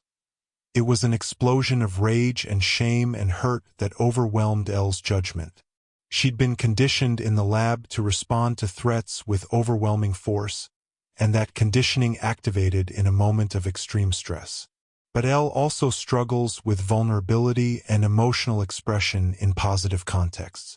She has difficulty accepting love and care without feeling indebted or suspicious of ulterior motives.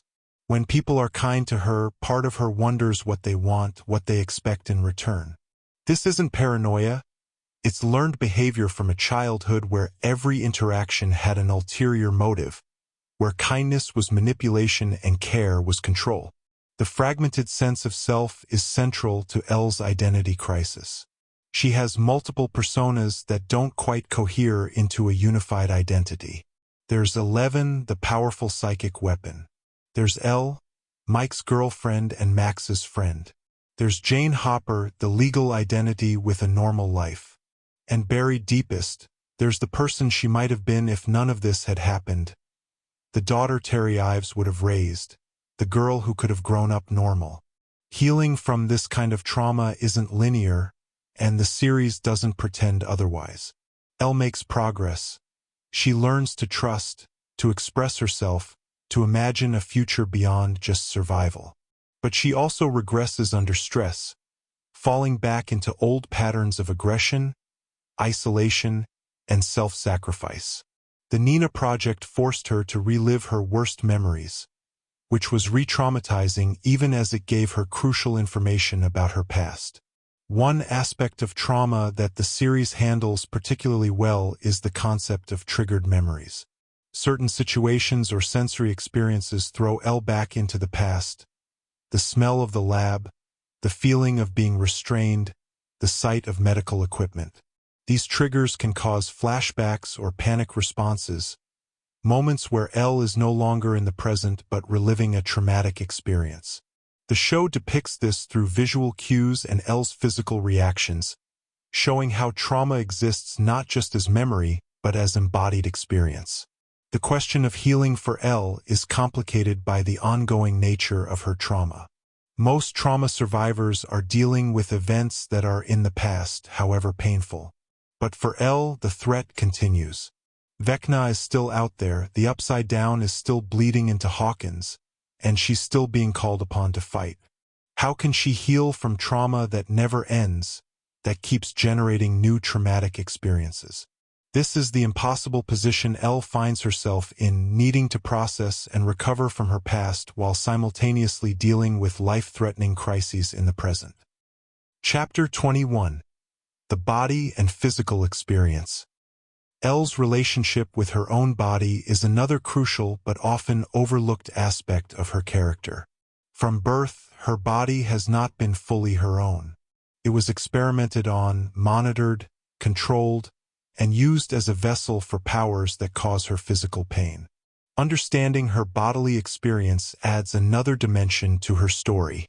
The most obvious physical manifestation of her powers is the bleeding from her nose, her ears, sometimes her eyes. This isn't just dramatic visual storytelling. It represents the toll her abilities take on her physical form. The blood signals that she's pushing beyond her body's natural limits, that the power flowing through her is damaging her from the inside. Yet she keeps pushing, keeps bleeding because the alternative is letting people die. There's also the exhaustion and collapse that follow major uses of her powers. Elle's body simply shuts down, overwhelmed by what she's forced it to do. She loses consciousness, sometimes for hours, her body demanding the rest she denied it. These collapses are her body's way of protecting itself, of forcing her to stop when her will would push further. The physical violation Elle experienced in the lab extends beyond the experiments. She had no privacy, no bodily autonomy. She was watched constantly, her body monitored and measured.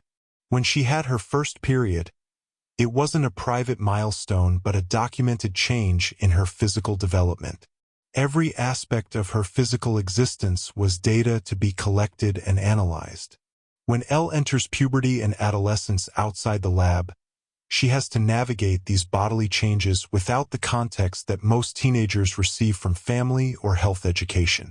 Max becomes her guide, teaching her about things like makeup and fashion, but there are deeper aspects of bodily development and autonomy that Elle has to figure out on her own.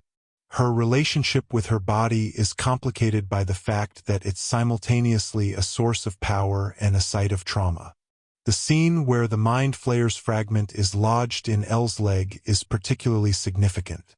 This is a literal invasion of her body by the upside down, a foreign object moving through her flesh. Elle's decision to rip it out herself with her powers, screaming in agony, blood pouring from the wound, is both horrifying and empowering.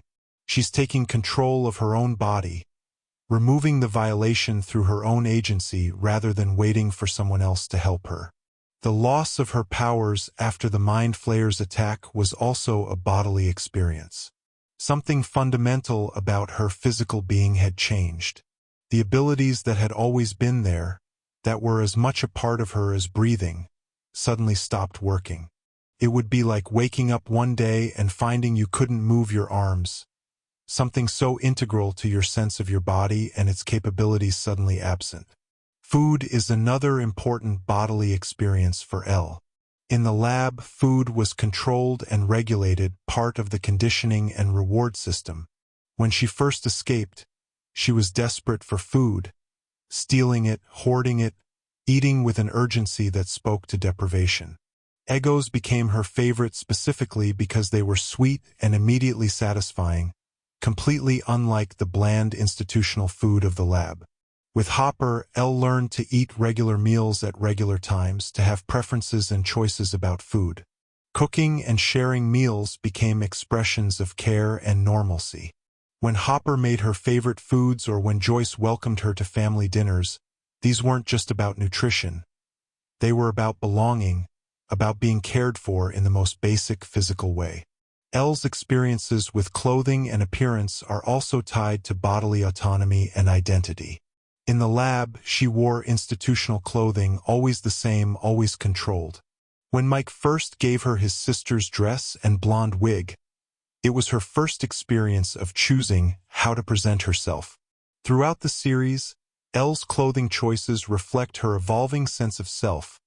The feminine dress at the Snowball, the punk look with Callie, the mall fashion with Max, each representing a different possibility for who she could be.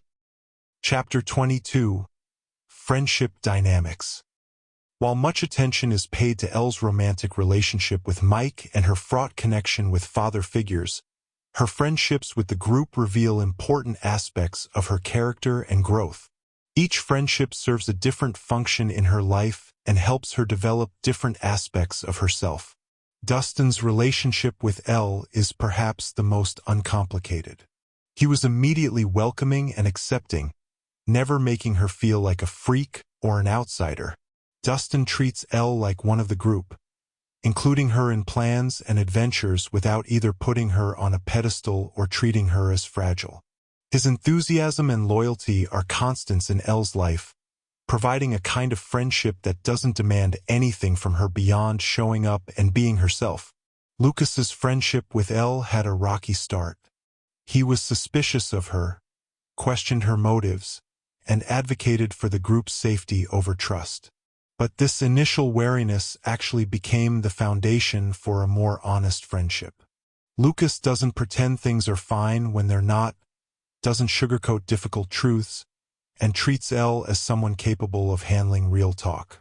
His straightforwardness, once trust was established, gives Elle something valuable, a friend who won't lie to her even when the truth is uncomfortable. Will's friendship with Elle is marked by their shared trauma. They're both survivors of the upside down, both marked by their experiences in ways that the others can't fully understand.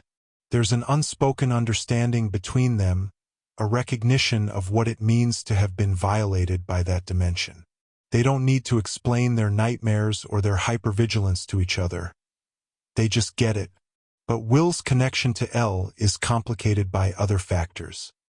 He's been somewhat sidelined in his own friend group by the attention paid to Elle and her powers. There's a subtle sense of displacement. The party originally came together to find Will, but Elle became the center of attention and action. This isn't anyone's fault, but it creates a dynamic where Will is both connected to Elle through trauma and slightly resentful of how her presence changed the group. Max's friendship with Elle is the most transformative. Before Max, Elle had no female friends, no model for what female friendship could look like. Max introduced Elle to a different way of being more assertive, more independent, less defined by the boys and their needs. Max taught Elle that she didn't have to accept Mike's behavior, that she had the right to be angry when someone hurt her, that female solidarity was powerful and important. The shopping montage in Season 3, where Elle and Max spend the day at the mall, is significant because it's one of the few times we see Elle just being a teenage girl. No powers, no monsters, no life or death situations. Just trying on clothes, eating junk food, and laughing with a friend. This is the childhood Elle was denied, and Max is the one who helps her experience it, even if only briefly. Max's current state, comatose, her consciousness taken by Vecna, haunts Elle specifically because of what Max represented. She was Elle's guide to normalcy, to being a girl rather than a weapon. Losing Max means losing that possibility, that path toward a different kind of life. Elle's desperate searches for Max in the void, her inability to find her friend's consciousness, represent not just the loss of Max, but the loss of who Elle was becoming through that friendship. The group dynamic also raises questions about Elle's place in the party. She joined later, came from completely different circumstances, and her powers make her fundamentally different from the others. There are moments where she's clearly an outsider, not understanding the shared history or inside jokes. She tries to fit in, to be one of them, but there's always a slight separation, a sense that she's with the group but not entirely of it. Chapter 23. Government and Institutional Betrayal. Elle's relationship with government institutions and authority figures is defined by betrayal, exploitation, and surveillance. From the moment she was born, the government through Hawkins' lab has controlled her life, and even after escaping, she's never fully free from their influence. Hawkins' lab represents the most overt form of government abuse. It was ostensibly a Department of Energy facility, but that was a cover for human experimentation and weapons development. The lab operated with impunity, kidnapping children, torturing test subjects, and conducting experiments that violated every ethical standard. All of this was done under the aegis of national security, justified by Cold War paranoia and the arms race mentality. The fact that this could happen, that a government facility could operate a program like this for decades, speaks to systemic failures of oversight and accountability. Where were the inspectors? How did this go unnoticed? The answer seems to be that people in power knew and didn't care, that the children being experimented on were considered acceptable casualties in the larger geopolitical struggle. Even after Hawkins' lab was supposedly shut down following the events of Season 1, government involvement continued. Different agencies and departments kept showing up, soldiers, scientists, administrators, each with their own agenda. Some, like Dr. Owens, seemed to genuinely want to help Elle while also serving institutional interests. Others saw her purely as an asset to be controlled or a threat to be neutralized. The Nina Project exemplifies this institutional betrayal. Owens presented it as helping Elle, as the only way to restore her powers and save Hawkins. And in a sense, that was true. But it was also experimentation, forcing Elle to relive her worst traumas for a desired outcome. The fact that Brenner was involved, that Owens kept this from Elle until it was too late to back out, shows how even good government agents will manipulate and deceive when they believe the ends justify the means. Elle's legal status remains precarious throughout the series. Hopper managed to create documents establishing her as Jane Hopper, but these were essentially forgeries. Legally, Elle exists in a gray area. She's not officially dead, but she's also not officially alive in any normal sense. She has no birth certificate, no social security number, no legitimate paper trail before Hopper created one. This ambiguous legal existence makes Elle vulnerable. She can't travel freely, can't get a real job, can't access many basic services without risk of questions she can't answer. If she were to be picked up by authorities for any reason, the fabricated nature of her identity would quickly become apparent. She lives one background check away from being exposed as someone who doesn't officially exist. The government's response to the Vecna crisis reveals institutional priorities. Rather than acknowledge the supernatural threat or protect Hawkins residents, officials downplayed the crisis, created cover stories, and focused on containing information. The people of Hawkins were left vulnerable while bureaucrats worried about public perception and maintaining secrecy about the upside down. This pattern of institutional failure and betrayal shapes Elle's worldview. She's learned not to trust authority, not to expect help from official channels, not to believe that institutions will protect her or anyone else. Her reliance on her friends and found family isn't just about personal connection. It's about having learned that formal systems of authority are at best unreliable and at worst actively harmful. Chapter 24. The Cost of Heroism. Elle is consistently cast as the hero, the one with the power to save everyone. But the series also examines what heroism costs, particularly when that role is forced on a child who never asked for it. Elle's heroism isn't chosen freely, it's compelled by circumstance, by her unique abilities, and by the moral impossibility of standing by when she could help. Every act of heroism requires Elle to sacrifice something. Sometimes it's physical, her energy, her blood, her health. Sometimes it's emotional, her sense of safety, her relationships, her chance at normalcy. Sometimes it's more abstract, her childhood, her innocence, her right to be just a kid rather than a soldier in an interdimensional war. The narrative consistently puts Elle in impossible situations where she must choose between her own well-being and others' survival. Close the gate or let the mind flayer through. Fight Vecna or let Max die. Use her powers or stay hidden. These aren't real choices in any meaningful sense. Elle's compassion and sense of responsibility make the outcome predetermined. She will always sacrifice herself because she can't do otherwise. Not because she's freely choosing heroism, but because her conscience won't allow the alternative. This raises ethical questions about the group's relationship with Elle. They love her, genuinely care about her, but they also need her. When danger comes, they turn to Elle because she's the one with powers. They ask her to push herself beyond her limits, to risk her life, to carry burdens no one else can. And she does it every time because she loves them too and can't bear to let them down. But there's an uncomfortable undertone to this dynamic. Elle is useful, and her usefulness is tied to her value in the group. When she lost her powers, she was terrified that Mike wouldn't love her anymore, that her friends would abandon her if she couldn't be the hero. This fear comes from internalized beliefs about her worth, but it's not entirely baseless.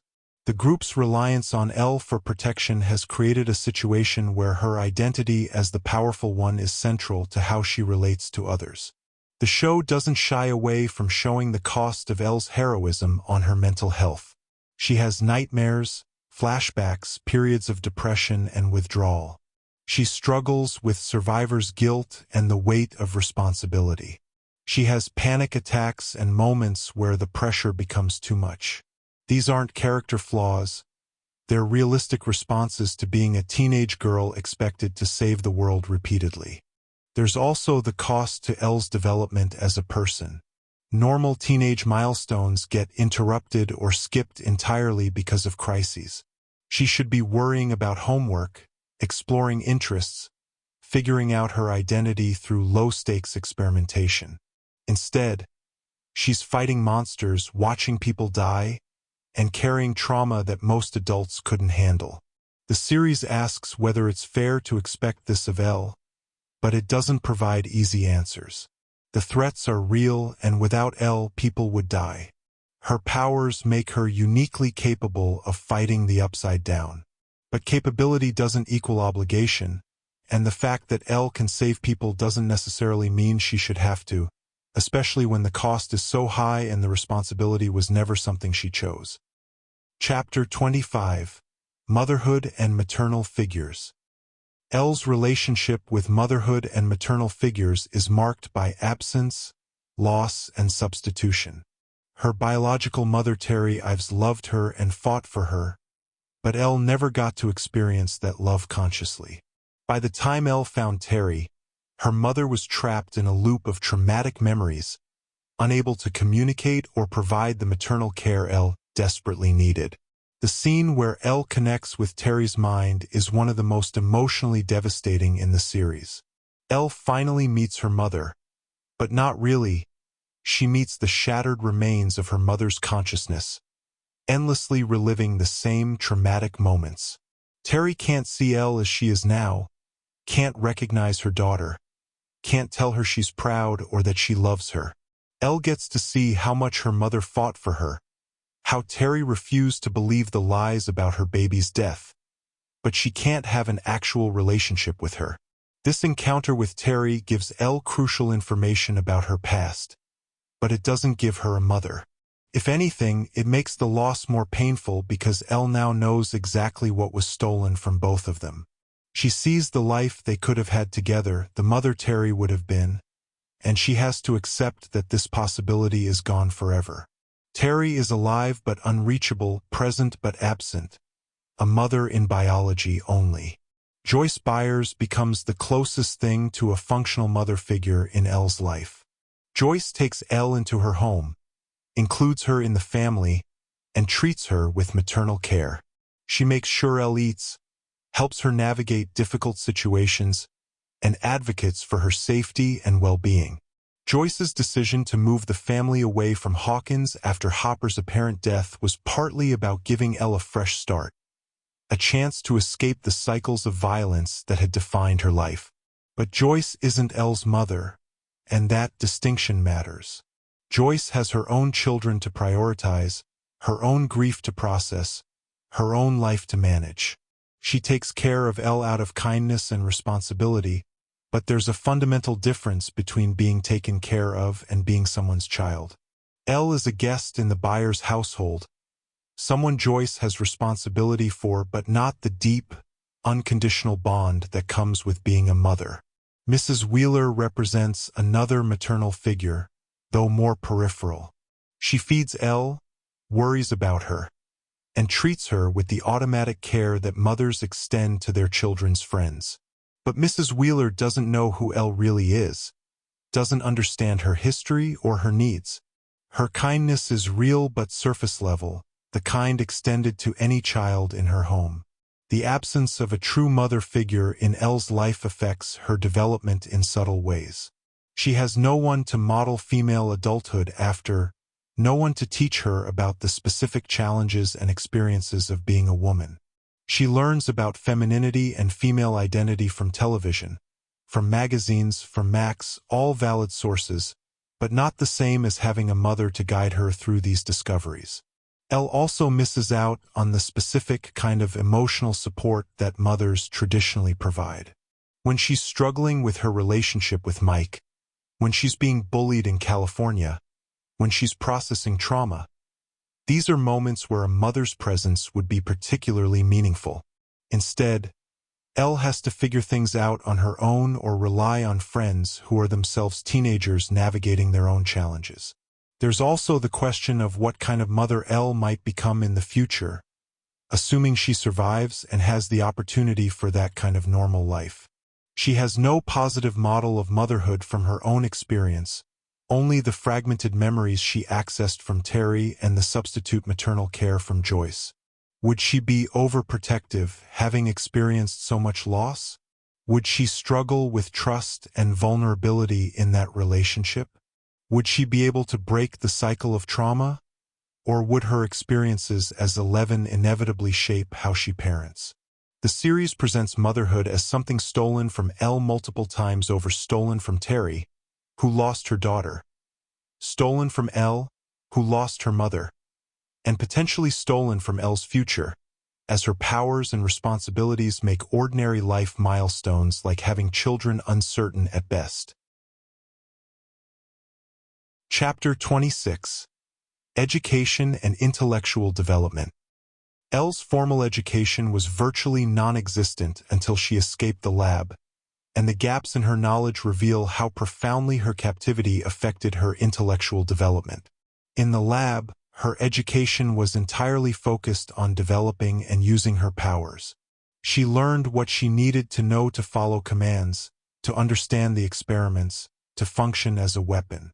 But she learned nothing about history, mathematics, science, literature, or any of the subjects that constitute a normal education.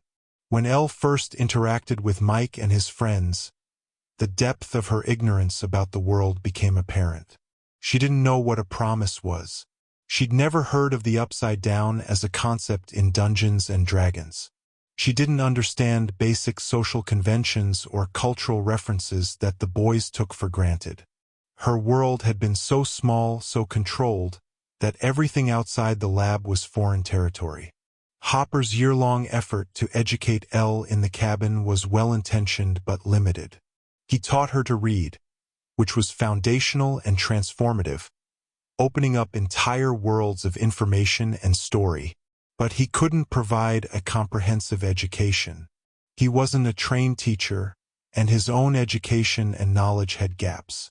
He taught her what he could, but it was more about survival skills and basic literacy than anything approaching a formal curriculum. The books Elle read during her time in the cabin shaped her understanding of the world in significant ways. She gravitated toward stories about adventure, friendship, and belonging, themes that resonated with her own experiences and desires. These books taught her about emotions, relationships, and possibilities beyond her immediate experience. But they were also fiction, which sometimes gave her unrealistic expectations about how the world worked. When Elle enrolled in school in California, the gaps in her education became a serious liability. She was placed in classes with her age peers, but her actual knowledge level was far behind theirs. She'd never taken a proper math class, never studied history in any systematic way, never participated in group projects or classroom discussions. The academic content was challenging enough, but the social aspects of school were even more difficult. Elle's struggles in school weren't just about lacking specific knowledge. They were about lacking the entire framework of how school works. She didn't understand the unwritten rules of classroom behavior, the social hierarchies, the way students interact with teachers and each other. She tried to fit in, to act like she belonged, but her outsider status was obvious to everyone, especially to predators like Angela who could sense her vulnerability. The presentation Elle gave in class, where she talked about Hopper as if he were still alive, reveals how her educational struggles intersect with her trauma. She couldn't write a normal essay about a normal family trip because she doesn't have normal experiences. Her life has been defined by loss, violence, and the supernatural. How do you write about your summer vacation when your summer involved fighting interdimensional monsters? There's also the question of what Elle's intellectual potential actually is. She's clearly intelligent. She learns quickly, solves problems creatively, and demonstrates strategic thinking in combat situations. But her intelligence has been channeled almost entirely into survival and power use. What might she have become if she'd received a normal education from the beginning? What interests might she have developed? What subjects might she have excelled in? The gap between Elle's chronological age and her educational level creates a strange dissonance. She's a teenager by age, but in many ways still has the knowledge base of a much younger child, at least in traditional academic subjects. Yet in other areas, survival, combat, psychological manipulation, understanding complex interpersonal dynamics, she's far more advanced than most adults. Her education has been wildly uneven, focused entirely on the things necessary for survival in her particular circumstances. Reading and literacy specifically represent freedom for Elle. When she learned to read, she gained the ability to access information independently, without relying on others to interpret the world for her. Books became windows into experiences and ideas beyond her immediate reality. The written word gave her a way to understand herself and others, to explore emotions and concepts that she couldn't articulate before. Chapter 27. Technology and the Modern World. Elle's introduction to technology and modern conveniences provides another lens for understanding her isolation and adjustment. In the lab, technology was clinical and controlled monitoring equipment, sensory deprivation tanks, institutional fixtures. She had no exposure to consumer technology, entertainment devices, or the tools that define modern life for most people. Television becomes Elle's primary window into normal life after her escape. Through TV, she learns about fashion, relationships, emotions, social norms, and cultural touchstones. She watches soap operas, commercials, news programs, and absorbed information about a world she'd never been part of. Television teaches her phrases like, "I dump your ass," and shows her what romantic relationships look like and introduces her to the concept of consumer culture. But television is also a distorting lens. The reality it presents is heightened, dramatized, and often unrealistic. When Elle models her behavior on what she sees in soap operas, she's working from a script that doesn't quite match how real people actually interact. This creates moments of awkwardness and misunderstanding as she tries to apply TV logic to real-world situations. Elle's relationship with communication technology is particularly interesting. She's never had a phone, never sent a text message, never used a computer for communication. When she wants to reach out to people, she has to rely on radios, letters, or her psychic abilities. This technological isolation is partly by necessity. She's in hiding and can't leave digital traces, but it also reinforces her outsider status. The ham radio that connects Elle to Mike during her year in the cabin becomes a lifeline, her only connection to the outside world beyond Hopper. She waits by that radio, desperate for Mike's voice, for confirmation that she hasn't been forgotten. The scheduled radio contacts give structure to her days and hope to her isolation.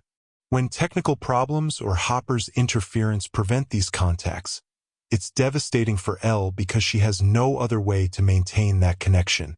Video games and computers represent another aspect of modern teen life that Elle largely misses. The boys bond over video games, over their shared experiences with this technology, but Elle can't participate in the same way. She didn't grow up with these games, doesn't have the reflexes or knowledge that come from years of play. This is another small way she's excluded from normal teenage culture. The mall in Season 3 represents consumer culture at its most overwhelming. For Elle, who has never been shopping in any normal sense, the mall is a revelation. An entire building filled with things to buy, experiences to have, ways to present yourself. With Max as her guide, Elle discovers fashion, makeup, and the pleasure of choosing how she wants to look. But there's also something overwhelming about the endless options, the implicit pressure to consume, the way identity becomes tied to what you wear and own. Elle's lack of familiarity with money and economics is another gap. She doesn't understand how much things cost, how to budget, what's expensive versus affordable. When she uses her powers to steal or when Hopper provides for her, she doesn't have to think about the economic realities that shape most people's lives.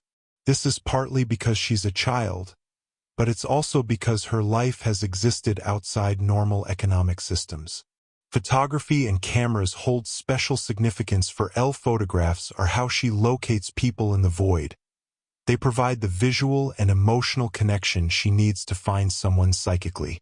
She keeps a photograph of Hopper, looking at it constantly after his apparent death. Not just because she misses him, but because it's literally how she would search for him if she had her powers. Photographs are bridges between the physical world and the psychic realm she can access. Chapter 28. Vecna's obsession with Elle. Vecna's relationship with Elle goes beyond simple revenge or rivalry. It's an obsession rooted in rejection, mirror imagery, and the fundamental question of power and choice. Understanding Vecna's fixation on Elle reveals important aspects of both characters and the central conflict of the series. When Elle refused one's hand in 1979, when she fought him instead of joining him, She became the one person who had truly rejected him. Everyone else who opposed one was easily overcome. He killed them with minimal effort. But El matched his power and ultimately defeated him, banishing him to the Upside Down. This rejection wasn't just tactical defeat. It was existential. El refused his worldview, refused to see humanity as worthless, refused to become what he wanted her to be. For decades in the Upside Down, Vecna has been thinking about El. He's watched her grow up through their psychic connection, seen her build relationships, observed her choosing connection over isolation time and again. Every choice El makes that affirms human connection and compassion is an implicit rejection of Vecna's philosophy. She proves by her existence that power doesn't have to corrupt, that someone with abilities like theirs can choose love over domination. This makes El both a threat and an obsession for Vecna. She's dangerous because she's potentially powerful enough to stop him, but she's also philosophically dangerous because she represents the possibility that he was wrong. If El can have power and still choose kindness, still value ordinary humans, still find meaning in connection, then maybe Vecna's entire worldview is flawed. Maybe his choices weren't inevitable results of his power but personal failures. Vecna's attacks on El's friends, particularly Max, are strategic but also personal. He's not just trying to open gates, he's trying to prove to El that connection is weakness. Every friend who dies, every person El fails to save, reinforces the message that caring about others only brings pain. Vecna is trying to break El emotionally, to make her see the world the way he does, to transform her through grief and failure into someone who might finally accept his hand. The parallels between El and Vecna are deliberate and disturbing. They're both products of Brenner's program, both shaped by trauma, both possessing reality-altering powers. They're dark mirrors of each other. One became Vecna by embracing power and rejecting humanity, while El became herself by embracing humanity despite her power.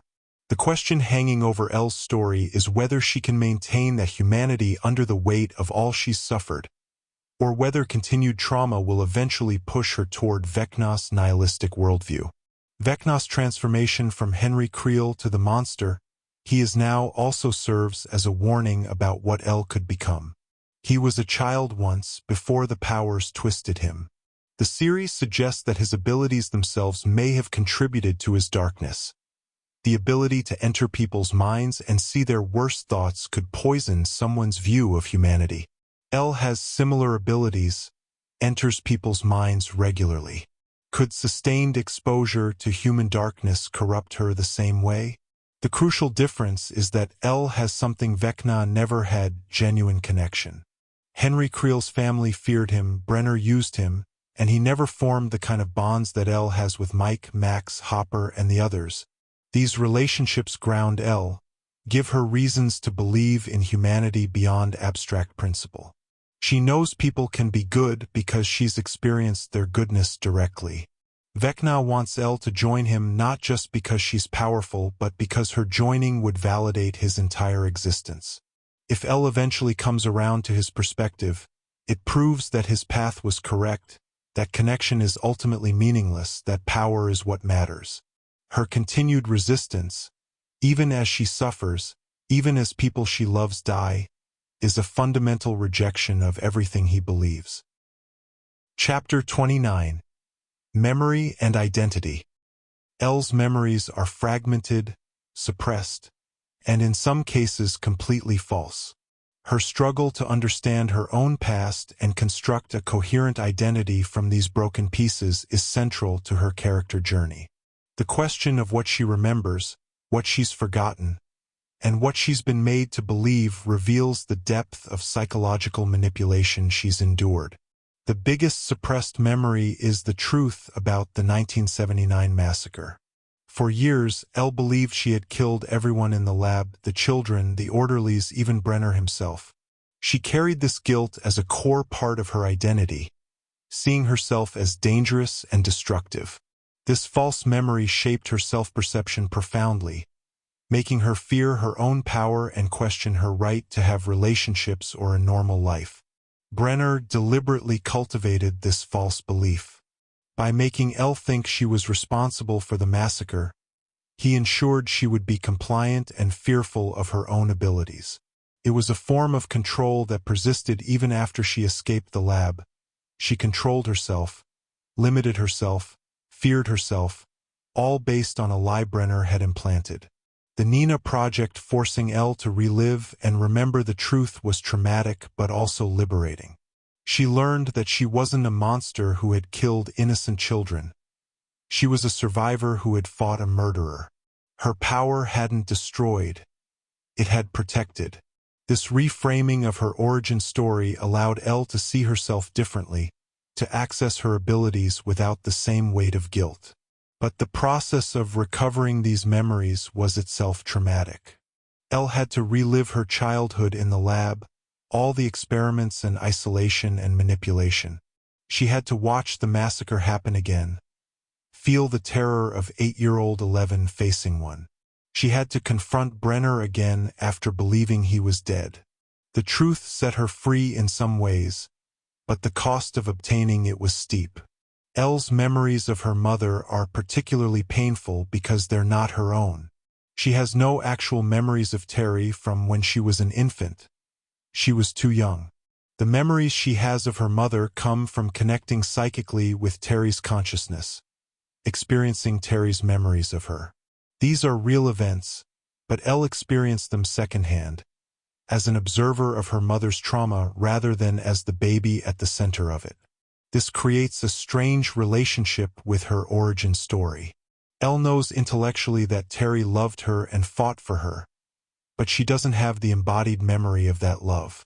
She can't remember her mother's face from her own perspective, can't recall the feeling of being held or fed or comforted. The love was real, but it exists for Elle only as information, not as felt experience. Elle's lack of early childhood memories also means she's missing the foundation that most people have for their identity. She doesn't remember learning to walk, her first words, early friendships, or the gradual development of self-awareness. Her earliest memories are of the lab, of experiments, of Papa. Her sense of self is built on trauma rather than on the normal developmental milestones that create identity. The memories Elle does have from the lab are fragmented and selective. She remembers certain experiments, certain punishments, certain moments of terror. But there are also gaps, time periods she can't account for, experiences that blur together. This fragmentation is partly developmental. Young children don't form clear, continuous memories, and partly trauma-related. The mind protects itself by suppressing the worst experiences. Hopper's cabin became important to Elle partly because it was a place where she could create new memories, positive ones that weren't defined by the lab or by fighting. Reading with Hopper, watching TV, eating Eggos for breakfast. These simple domestic memories became precious to her because they represented a different kind of life. When Hopper disappeared and the cabin was eventually destroyed, Elle lost not just a home but the physical space that anchored these positive memories. The question of which name holds her truest memories is also significant. As 11, she has memories of the lab, of fighting, of trauma. As Elle, she has memories of friendship, love, and growth. As Jane, she has only the fragmented, second-hand memories from Terry and the brief period of legal identity with Hopper. Each name carries different memory associations, different versions of who she's been. Chapter 30. Isolation and Loneliness. Isolation has been a defining feature of Elle's entire life, from her earliest memories through the present. Understanding the different forms of isolation she's experienced reveals how profoundly loneliness has shaped her character and her desperate need for connection. In the lab, Elle was physically isolated from the outside world but also emotionally isolated from meaningful human connection. She saw other children in the program, but interactions were controlled and limited. She saw adults constantly, but they were scientists and guards who viewed her as an experiment rather than a person. The only exception was one who befriended her specifically to manipulate her, making even that connection false in retrospect. This early isolation meant Elle never learned normal social skills or how to form healthy relationships. She didn't learn to read social cues, understand reciprocity in friendship, or navigate the complex dynamics of peer relationships. When she finally met Mike and his friends, she was essentially learning social interaction from scratch as a 12-year-old, trying to catch up on years of development she'd missed. The year Elle spent in Hopper's cabin was supposed to be about keeping her safe, but it was also another form of isolation. She was confined to the cabin, forbidden from going outside or making noise during the day. Her only human contact was Hopper, and even that was limited to evenings when he came home. She watched the outside world through windows and television, but she couldn't participate in it. This isolation was particularly difficult because Elle had tasted freedom and connection. She'd had friends, had experienced what it was like to be part of a group. Going back into hiding after that was in some ways harder than the original captivity in the lab, because now she knew what she was missing. She counted down the days until she could see Mike again, clinging to the promise of soon that Hopper kept pushing back. The radio contact with Mike during this period was both a blessing and a torture. Hearing his voice reminded her that she wasn't forgotten, that the connection was still there. But it also emphasized how distant and limited that connection had become. She could hear him but not touch him, could talk but not share space, could maintain the relationship but not develop it. The radio was a lifeline and a reminder of what she couldn't have. When Elle ran away to find her mother and then Callie, she was trying to escape isolation by finding people who truly understood her. She thought Terry might provide answers and connection, but found only a consciousness trapped in a loop. She thought Callie might offer belonging, but found a path that would require her to become someone else, to embrace violence and revenge rather than the connection she actually craved. The isolation Elle experienced in California was different but equally painful. She was physically present in the world, going to school, living in a house with other people. But she was emotionally and socially isolated. She had no friends, was actively bullied, and felt like an outsider in every space she occupied. This kind of isolation, being lonely in a crowd, can be even more painful than physical isolation because it highlights the difference between mere proximity and actual connection. Elle's lies to Mike about her life in California were partly about pride, but they were also about the shame of admitting her isolation. She wanted Mike to think she was okay, that she was thriving, that she didn't need rescuing. Admitting that she was alone and struggling felt like admitting failure, like proving that without her powers she couldn't make it in the normal world. The isolation Elle experiences is also cultural and existential. She's one of only a handful of people who know the truth about the upside down, who have experienced that dimension and lived to tell about it. Even within the group of people who know, her experience is unique because of her powers and her role in creating the rift. There's a fundamental isolation in having experiences that others can't understand or even believe. This existential isolation extends to her identity as someone with powers.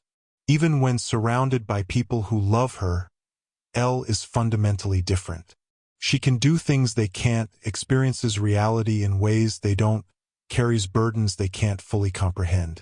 This difference creates distance even in close relationships, a sense that she's ultimately alone in ways that friendship and love can't fully bridge. Chapter 31. Violence and Morality. Elle's relationship with violence is complex and troubling. She's been both victim and perpetrator of extreme violence, and her moral development regarding when violence is justified has been shaped by trauma, necessity, and limited guidance. In the lab, Elle was trained to use her powers as weapons. She learned to crush, to kill, to destroy on command. This training was framed as necessary, as developing her abilities for important purposes.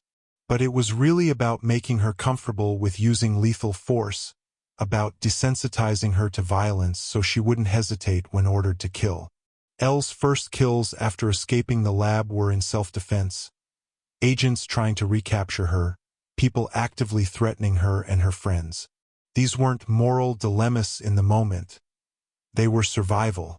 But they still marked her as someone who had killed, who had ended human lives, who had crossed a line that most people never cross.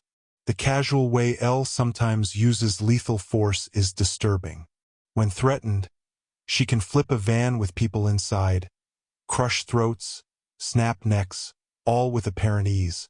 She doesn't seem to process the moral weight of these actions the way someone with a normal upbringing would. This isn't because she's inherently violent or lacks empathy, but because she was literally trained not to hesitate, not to feel guilt about using her powers as weapons.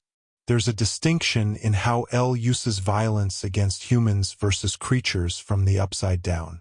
She hesitates more, shows more emotion when killing humans. But when fighting demogorgons or the mind flayers' possessed hosts, she's ruthless and efficient. This suggests she has internalized some moral framework that distinguishes between human life and monstrous life, even if that framework is based more on threat level than on deeper ethical principles. The scene where Elle nearly kills Angela with the roller skate reveals how trauma can override moral reasoning. Elle wasn't thinking about proportionate response or consequences. She was overwhelmed by shame, humiliation, and rage. The violence was impulsive, an explosion of emotion rather than a calculated decision. Afterward, she seemed shocked by what she'd done, suggesting that even she was disturbed by her capacity for violence when emotional control slipped. Elle's interactions with Callie raised explicit questions about revenge and justice. Callie advocated for killing everyone involved in the Hawkins lab program, framing it as justified revenge for what was done to them. Elle was tempted by this framework. These people had hurt her, had hurt the other children, deserved punishment. But when faced with actually killing Ray Carroll, seeing his children's photos, she couldn't do it. This moment is crucial for understanding Elle's moral development. She rejected the revenge killing not because she forgave Ray Carroll or thought what he'd done was acceptable, but because she recognized that his death would create more victims. His children would lose their father. Elle's moral reasoning is fundamentally empathetic rather than abstract. She thinks about consequences for real people rather than about principles of justice or vengeance. But this empathetic morality also creates internal conflict for Elle. She's killed many people at this point, and not all of them were actively trying to hurt her in that moment. Some were just following orders, just doing their jobs in a system they might not have fully understood. If Ray Carroll deserved to live because he had children, what about the agents and soldiers Elle had killed? Did they have families? Did their deaths create the same kind of suffering? The series doesn't let Elle off the hook for her violence, but it also doesn't condemn her for it. She's presented as someone doing her best to protect people in impossible situations, someone whose judgment about when violence is necessary has been warped by her upbringing and by the very real threats she faces. She's not a villain, but she's also not innocent. She exists in a morally gray space where survival and protection sometimes require actions that are deeply troubling. Elle's violence also raises questions about power and responsibility. Because she can kill with a thought, because her powers make her so formidable, she faces moral decisions that most people never have to make. Should she use lethal force when threatened, knowing that she could probably incapacitate without killing? Should she err on the side of caution, potentially allowing enemies to regroup and attack again? Should she prioritize protecting her friends over minimizing casualties among people trying to hurt them? Chapter 32. The Symbolism of Blood. Blood is a recurring visual motif in Elle's story, and understanding its various symbolic meanings reveals deeper themes about power, cost, and sacrifice. The blood that flows from Elle's nose and ears when she uses her powers is the most obvious manifestation, But blood imagery appears throughout her narrative in multiple contexts. The nosebleed is Elle's signature. It's how viewers know she's using her powers, and often how other characters know something supernatural is happening. But it's more than just a visual effect. The blood represents the physical cost of her abilities, the way power quite literally drains her life force. Each time blood flows, we're reminded that Elle's gifts come at a price, that she's sacrificing her body for whatever she's trying to accomplish. The progression of bleeding throughout the series reflects the intensity of Elle's power use. Minor uses might produce just a trickle from one nostril. Major exertions cause blood to pour from both nostrils, her ears, sometimes her eyes. The more she pushes herself, the more she bleeds, until in extreme cases like closing the gate or fighting Vecna, she's essentially hemorrhaging. This visual progression makes the danger concrete. We can see how close she's coming to permanent damage or death. There's also a gendered dimension to Elle's bleeding. The blood from her nose evokes menstruation, particularly as she enters adolescence. This parallel isn't explicit, but it adds another layer to Elle's experience of her powers. They're tied to her body in ways that specifically relate to female embodiment. Her power bleeds out of her, uncontrollable and physically messy, marking her as different and drawing attention even when she wants to hide. The blood from the Mind Flayer's bite in Season 3 represents a different kind of violation. This is external blood, not from her power but from something invading her body. The distinction between blood that flows from using her abilities versus blood from being wounded emphasizes the difference between her choosing to sacrifice herself and having violence done to her. When Elle removes the Mind Flayer fragment from her own leg, there's an enormous amount of blood from the wound itself and from her nose as she uses her powers to extract it. The blood pools on the floor, visceral and shocking. This scene connects the two types of bleeding, showing Elle using her power, which causes bleeding, to remove a physical injury, which is also bleeding. The double source of blood emphasizes the intensity of what she's experiencing. Terry Ives' story is also marked by blood, the blood of childbirth, the blood of the electroshock torture that destroyed her mind. When Elle connects with Terry's memories, she experiences the violence done to her mother, including the blood and pain of those experiences.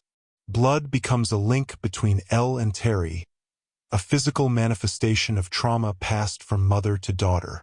The massacre at Hawkins' lab in 1979 was a bloodbath. When Elle remembers it through the Nina Project, she sees the blood everywhere, on the walls, on the floors, on the bodies of the children who died. This blood represents the violence that surrounded her childhood, the cost of the program that created her, the lives destroyed in pursuit of power. It's blood she thought she had spilled herself, making it both traumatic memory and source of guilt. Blood also connects Elle to violence and death in more direct ways. When she kills agents or soldiers, there's blood. When friends die fighting the Upside Down, there's blood. When Billy sacrifices himself, he bleeds out in front of her. Elle's story is soaked in blood, both her own and others, until it becomes impossible to separate her identity from this violence and sacrifice. The fact that Elle's blood appears black in certain lighting, particularly when she's in the void or when she's really straining her powers, adds an eerie quality. It suggests that her blood itself is different, that her body has been so altered by her abilities that even her blood isn't quite normal. This visual choice emphasizes how her powers have changed her at the most fundamental biological level. Chapter 33: Religion and Spirituality. While Stranger Things isn't explicitly about religion, Elle's story touches on spiritual themes in ways that are worth examining. Her powers, her connection to another dimension, and her role as savior create quasi-religious imagery and raise questions about faith, destiny, and the supernatural. Elle's abilities are essentially supernatural. She can do things that violate our understanding of physics and reality. In a different context, Someone with L's powers might be seen as a prophet, a saint, or a demon. The show grounds her abilities in pseudoscientific explanations about psychic potential and government experiments. But the effect of her powers is indistinguishable from magic or divine intervention. The void that L accesses is described in spiritual terms as much as scientific ones. It's a space outside normal reality, a dimension of pure consciousness. When L enters the void, she's essentially engaging in a meditative practice that allows her consciousness to transcend physical space. This is conceptually similar to astral projection, out-of-body experiences, and other phenomena described in various spiritual traditions. L's role in the story often parallels messianic narratives. She's the chosen one, the person with unique powers who can save everyone else. She sacrifices herself repeatedly for the greater good. She dies or appears to die and returns. She faces a cosmic evil that threatens to destroy the world. These are the building blocks of religious mythology, and while the series doesn't present L as a literal messiah, the parallels are unmistakable. The relationship between L and Vecna also has religious dimensions. Vecna positions himself as a godlike being, someone who has transcended human limitations and can reshape reality according to his will. He wants L to join him in this transcendence, to reject humanity and embrace a higher form of existence. This is essentially a religious conversion narrative, the tempter offering power and knowledge in exchange for abandoning one's former values and connections. L's rejection of Vecna becomes a statement of faith in humanity, in connection, in the value of ordinary life. She chooses to remain tied to the material world and to other people rather than ascending to Vecna's isolated godhood. This is a choice of values, of what she believes gives life meaning, that has spiritual dimensions even if not explicitly religious ones. The question of destiny versus choice also has spiritual implications. Is L fated to fight the Upside Down because she created it, or does she choose to fight because of her values and connections? The series suggests both. There's a sense of cosmic connection between L and the Upside Down, a destiny she can't fully escape, but within that destiny she still makes meaningful choices about how she fights and what she fights for. Prayer or prayer-like practices appear in subtle ways in L's story. When she searches for people in the void, there's an element of reaching out, of seeking connection across impossible distances. When Mike talks to Max's unconscious body, believing L can hear him through her psychic connection, it functions like prayer, an act of faith that reaches across the boundary between life and death, physical and psychic reality. The concept of sacrifice permeates L's story in ways that echo religious martyrdom. She repeatedly offers herself up, risks her life, endures pain for the salvation of others. This self-sacrificial pattern is central to many religious traditions, and L embodies it even though she's not explicitly religious. Her willingness to suffer for others becomes a kind of secular sainthood.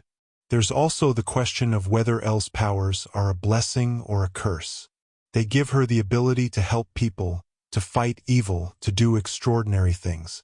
But they also mark her as different, make her a target, and ensure she'll never have a normal life. This ambiguity about whether supernatural power is gift or burden is a common theme in religious and spiritual narratives. Chapter 34. What 11 represents.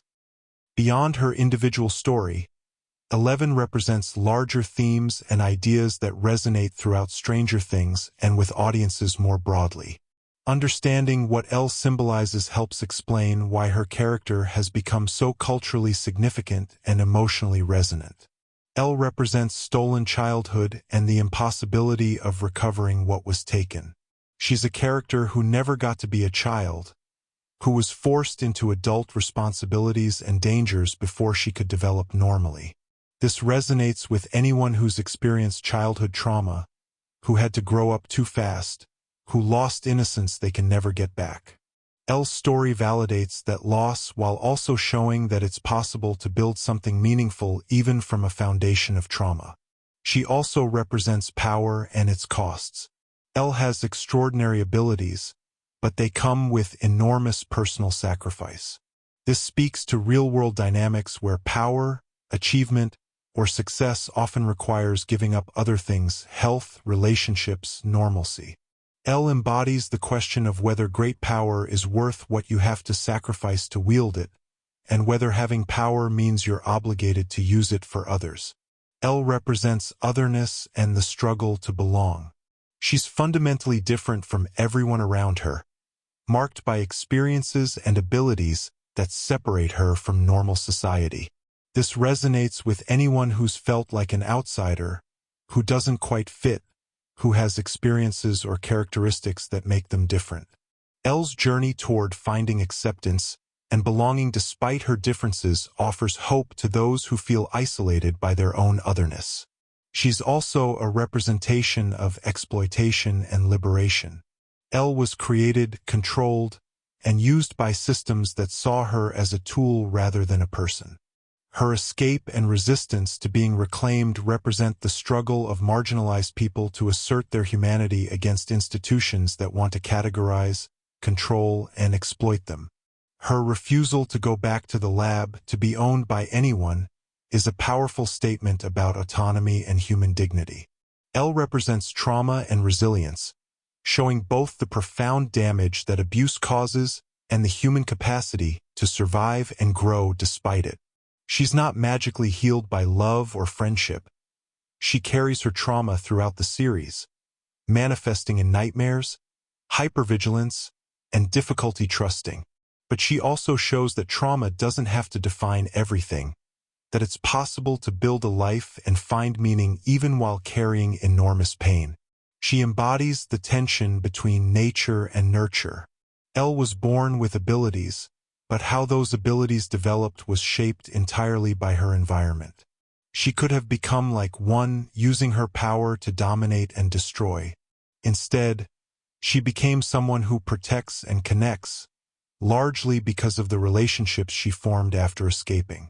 This raises questions about whether people are fundamentally good or evil, or whether we're shaped by our circumstances and choices. Elle represents female power and the specific challenges women face in wielding it. She's powerful in ways that frighten people, that make them want to control her. She's simultaneously too powerful to ignore and too dangerous to leave free. This mirrors real-world dynamics where powerful women are often either suppressed or expected to use their power in service of others rather than themselves. Elle's struggle to be powerful and free simultaneously speaks to broader gender dynamics around women's agency and authority. She's also a representation of found family and chosen kinship. Elle's most meaningful relationships aren't with blood relatives, but with people who chose to care for her and whom she chose in return. Mike, Hopper, Max, the party, these aren't connections determined by biology but by mutual care and commitment. This validates non-traditional family structures and the idea that family is about who shows up for you rather than genetic connection. Elle represents hope in the face of overwhelming darkness. Despite everything she's experienced, despite all the reasons she has to give up or become bitter or embrace Vecna's nihilism, she keeps choosing to believe in people and fight for them. This determination to hope despite everything is perhaps her most powerful quality, more important than her telekinesis or remote viewing. It's what makes her a hero rather than just a weapon. Chapter 35. The theme of names and naming. Throughout Elle's story, names carry profound significance, representing identity, ownership, and transformation. The evolution of what she's called and what she calls herself tracks her journey from weapon to person, from property to individual with agency. 11 is the name Brenner gave her, reducing her to a number in a series of experiments. It's dehumanizing by design. Numbers are easier to track than names, easier to categorize, easier to treat as data points rather than people. When Brenner called her 11, he was asserting ownership and control. She wasn't a person with an identity. She was Subject 11, Experiment 11, the 11th attempt to create something. The tattoo on her wrist makes this designation permanent, literally marking her body with her status as a numbered subject. Unlike a name you're called, which can be changed or rejected, the tattoo is indelible. It's a form of branding, similar to how enslaved people were marked to denote ownership. Even years after escaping the lab, even after building a new life, Elle carries this mark. She sometimes hides it with bracelets or long sleeves, but it's always there, a reminder of what was done to her. Elle emerged as a nickname when her friends shortened 11, transforming it from a clinical designation into something more personal and affectionate.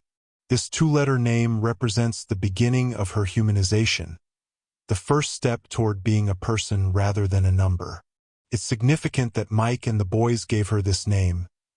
They were the first people to see her as someone worth giving a nickname to, someone who deserved the intimacy that nicknames represent. The transformation from 11 to Elle is subtle but meaningful. Elle sounds like a name rather than a number. It's pronounceable in a way that flows naturally in conversation. It's something that could be written in a yearbook or on a friendship bracelet. The simple act of shortening the designation Brenner gave her into something softer began the process of reclaiming her identity. Jane is her birth name, the name Terry Ives chose for her daughter. It represents who she was supposed to be, the life that was stolen before she could live it.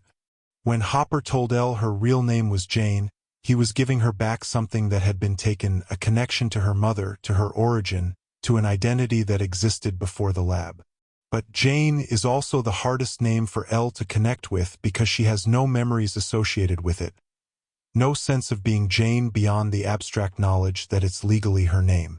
The tension between these three names, 11, Elle, and Jane, represents Elle's fractured identity. Each name corresponds to a different version of herself, a different set of experiences and associations. She moves between them depending on context and who she's with. To government agents and people who know her past, she's 11. To her friends, she's Elle. On legal documents, she's Jane Hopper. She doesn't fully inhabit any single name because she doesn't fully know who she is. When Elle introduces herself to new people, there's often a moment of hesitation. What name should she give? Elle is easiest, most natural, but it invites questions. Is that short for Eleanor? Ellen? Jane is technically correct but feels foreign to her. She rarely, if ever, introduces herself as 11 anymore, having internalized that this designation marks her as something other than normal. Other characters' names for Elle also reveal their relationships with her. Brenner always called her 11 or my child, never Elle or Jane. He refused to acknowledge her personhood or her right to define herself. Hopper called her Elle but also worked to get her comfortable with Jane, trying to give her a normal identity. Mike calls her Elle as a term of endearment, but sometimes uses her full name 11 in moments of intensity. Max introduced her to other people as Elle, helping normalize that as her name in new social contexts. The question of what Elle will ultimately call herself remains unresolved. As she continues to grow and develop her sense of identity, will she claim Jane as her true name, embracing the person she was meant to be? Will she hold on to Elle, the name that represents her chosen family and her journey towards selfhood? Or will she find some new name entirely, something that represents who she's becoming rather than who she was or was supposed to be? Names also connect to Elle's powers in interesting ways. When she uses her abilities, she sometimes announces herself as 11. I'm going to my friends. I'm going to kill you. There's power in claiming that identity in moments of confrontation. 11 is dangerous, powerful, someone to be feared. By claiming that name in those moments, Elle is embracing the weapon she was made to be, using it strategically even as she works to be more than just that in other contexts. Chapter 36. Loss and Grief. Elle's life has been defined by loss in ways that few people experience even over a full lifetime. Before she's even 16 years old, she's lost her mother to mental destruction, her father figure to apparent death and then to actual death, her best friend to a coma, and countless others to violence. Understanding how grief has shaped her reveals the depth of her trauma and resilience. The loss of Terry is particularly complicated because Elle never really had her mother to lose. Terry was taken from her as an infant, and by the time Elle found her, Terry was already gone in every meaningful way. Elle lost the possibility of her mother, the relationship they could have had, the childhood she should have experienced. This is a loss without closure because Terry is still alive, still breathing, but completely unreachable. Elle can't grieve her mother's death because Terry hasn't died, but she also can't have a relationship with her because Terry's consciousness is shattered. Hopper's apparent death at the end of Season 3 devastated Elle in ways that touched every aspect of her life. He was the first real parent figure she'd had, the person who gave her stability, protection, and unconditional love. When the explosion at Starcourt seemingly killed him, Elle lost not just Hopper but also her home, her legal guardian, her sense of security. She was suddenly orphaned again, returned to the uncertain status she'd briefly escaped. Elle's grief for Hopper manifested in anger, withdrawal, and desperate attempts to find him. She carried his shirt with her, slept in it, used it as a physical connection to him. She couldn't fully accept his death because she hadn't seen a body, because some part of her believed that if he were really gone, she would feel it somehow. This complicated grief, this inability to fully accept the loss, was actually accurate. Hopper was alive. But Elle didn't know that, and her grief was real even if the death wasn't. When Hopper did return, there was joy but also complicated emotions.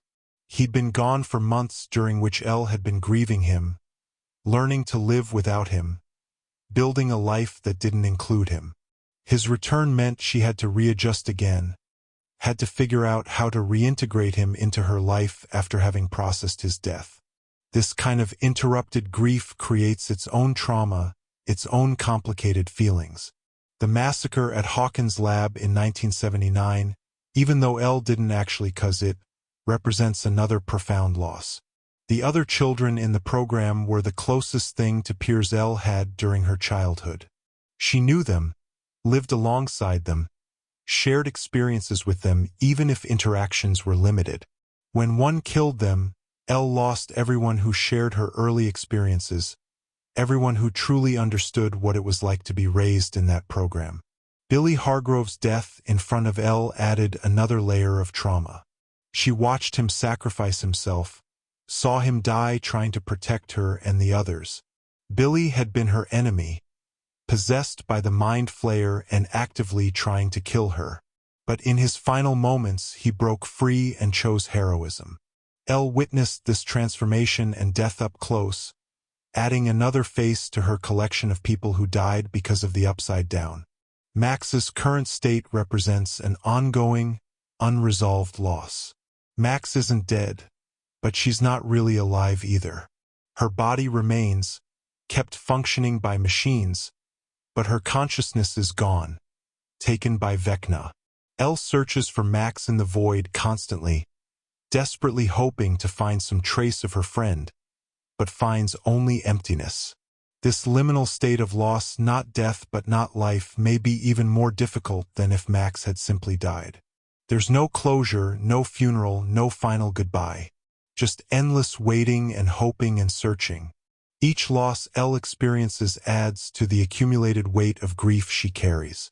She doesn't get time to fully process one loss before the next crisis hits, before someone else dies or disappears. Grief becomes a constant background presence rather than something she works through and moves past.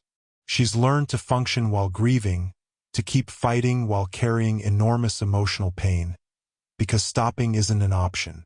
Elle's grief also manifests in her determination to prevent more losses. She pushes herself beyond her limits, risks her own life, because she can't bear the thought of losing anyone else. Each person she's lost increases the pressure she feels to save those who remain. This creates a self-perpetuating cycle where grief drives her to take greater risks, which leads to more trauma and more grief when she fails to save everyone. The lack of ritual or community in Elle's grief is also significant. She's never had a funeral for anyone she's lost. She's never had a support group or therapist to help her process these deaths. She's never had the social structures that usually help people navigate grief. Instead, she's had to figure out mourning on her own, often while in hiding or crisis, without the support systems that make grief survivable. Conclusion. Eleven's story is one of the most complex and emotionally resonant character arcs in modern television.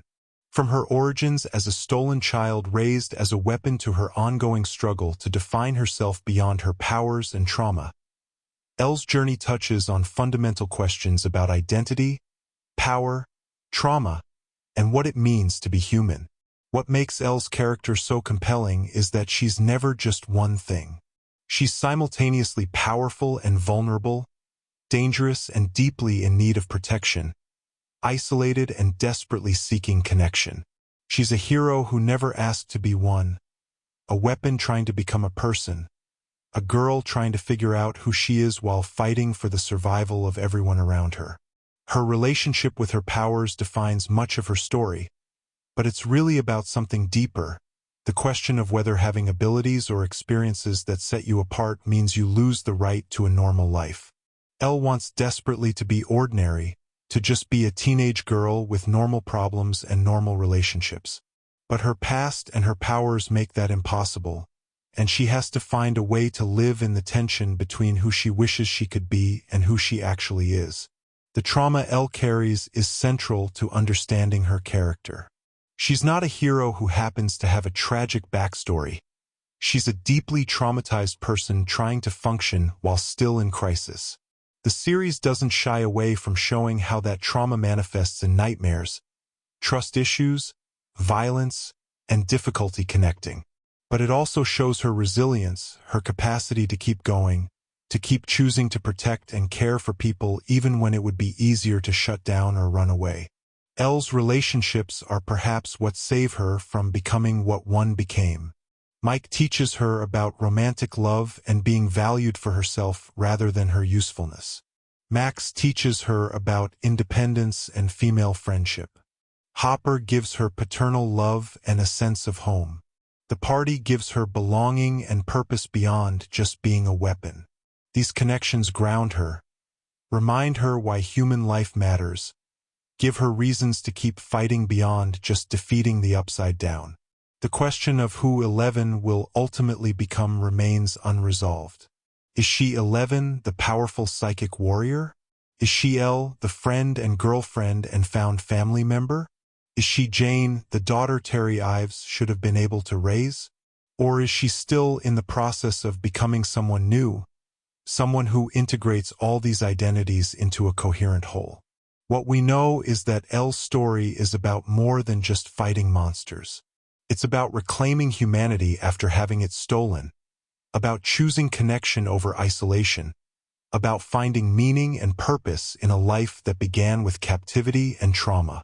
It's about the cost of power, the weight of responsibility, and the possibility of building something good even from the worst possible foundation. Elle is a survivor, a fighter, a friend, a daughter, and still, even now, a girl trying to figure out who she wants to be. Her powers make her extraordinary, but what makes her truly special is her determination to remain human, to keep caring, to refuse the easy path of giving up or giving in.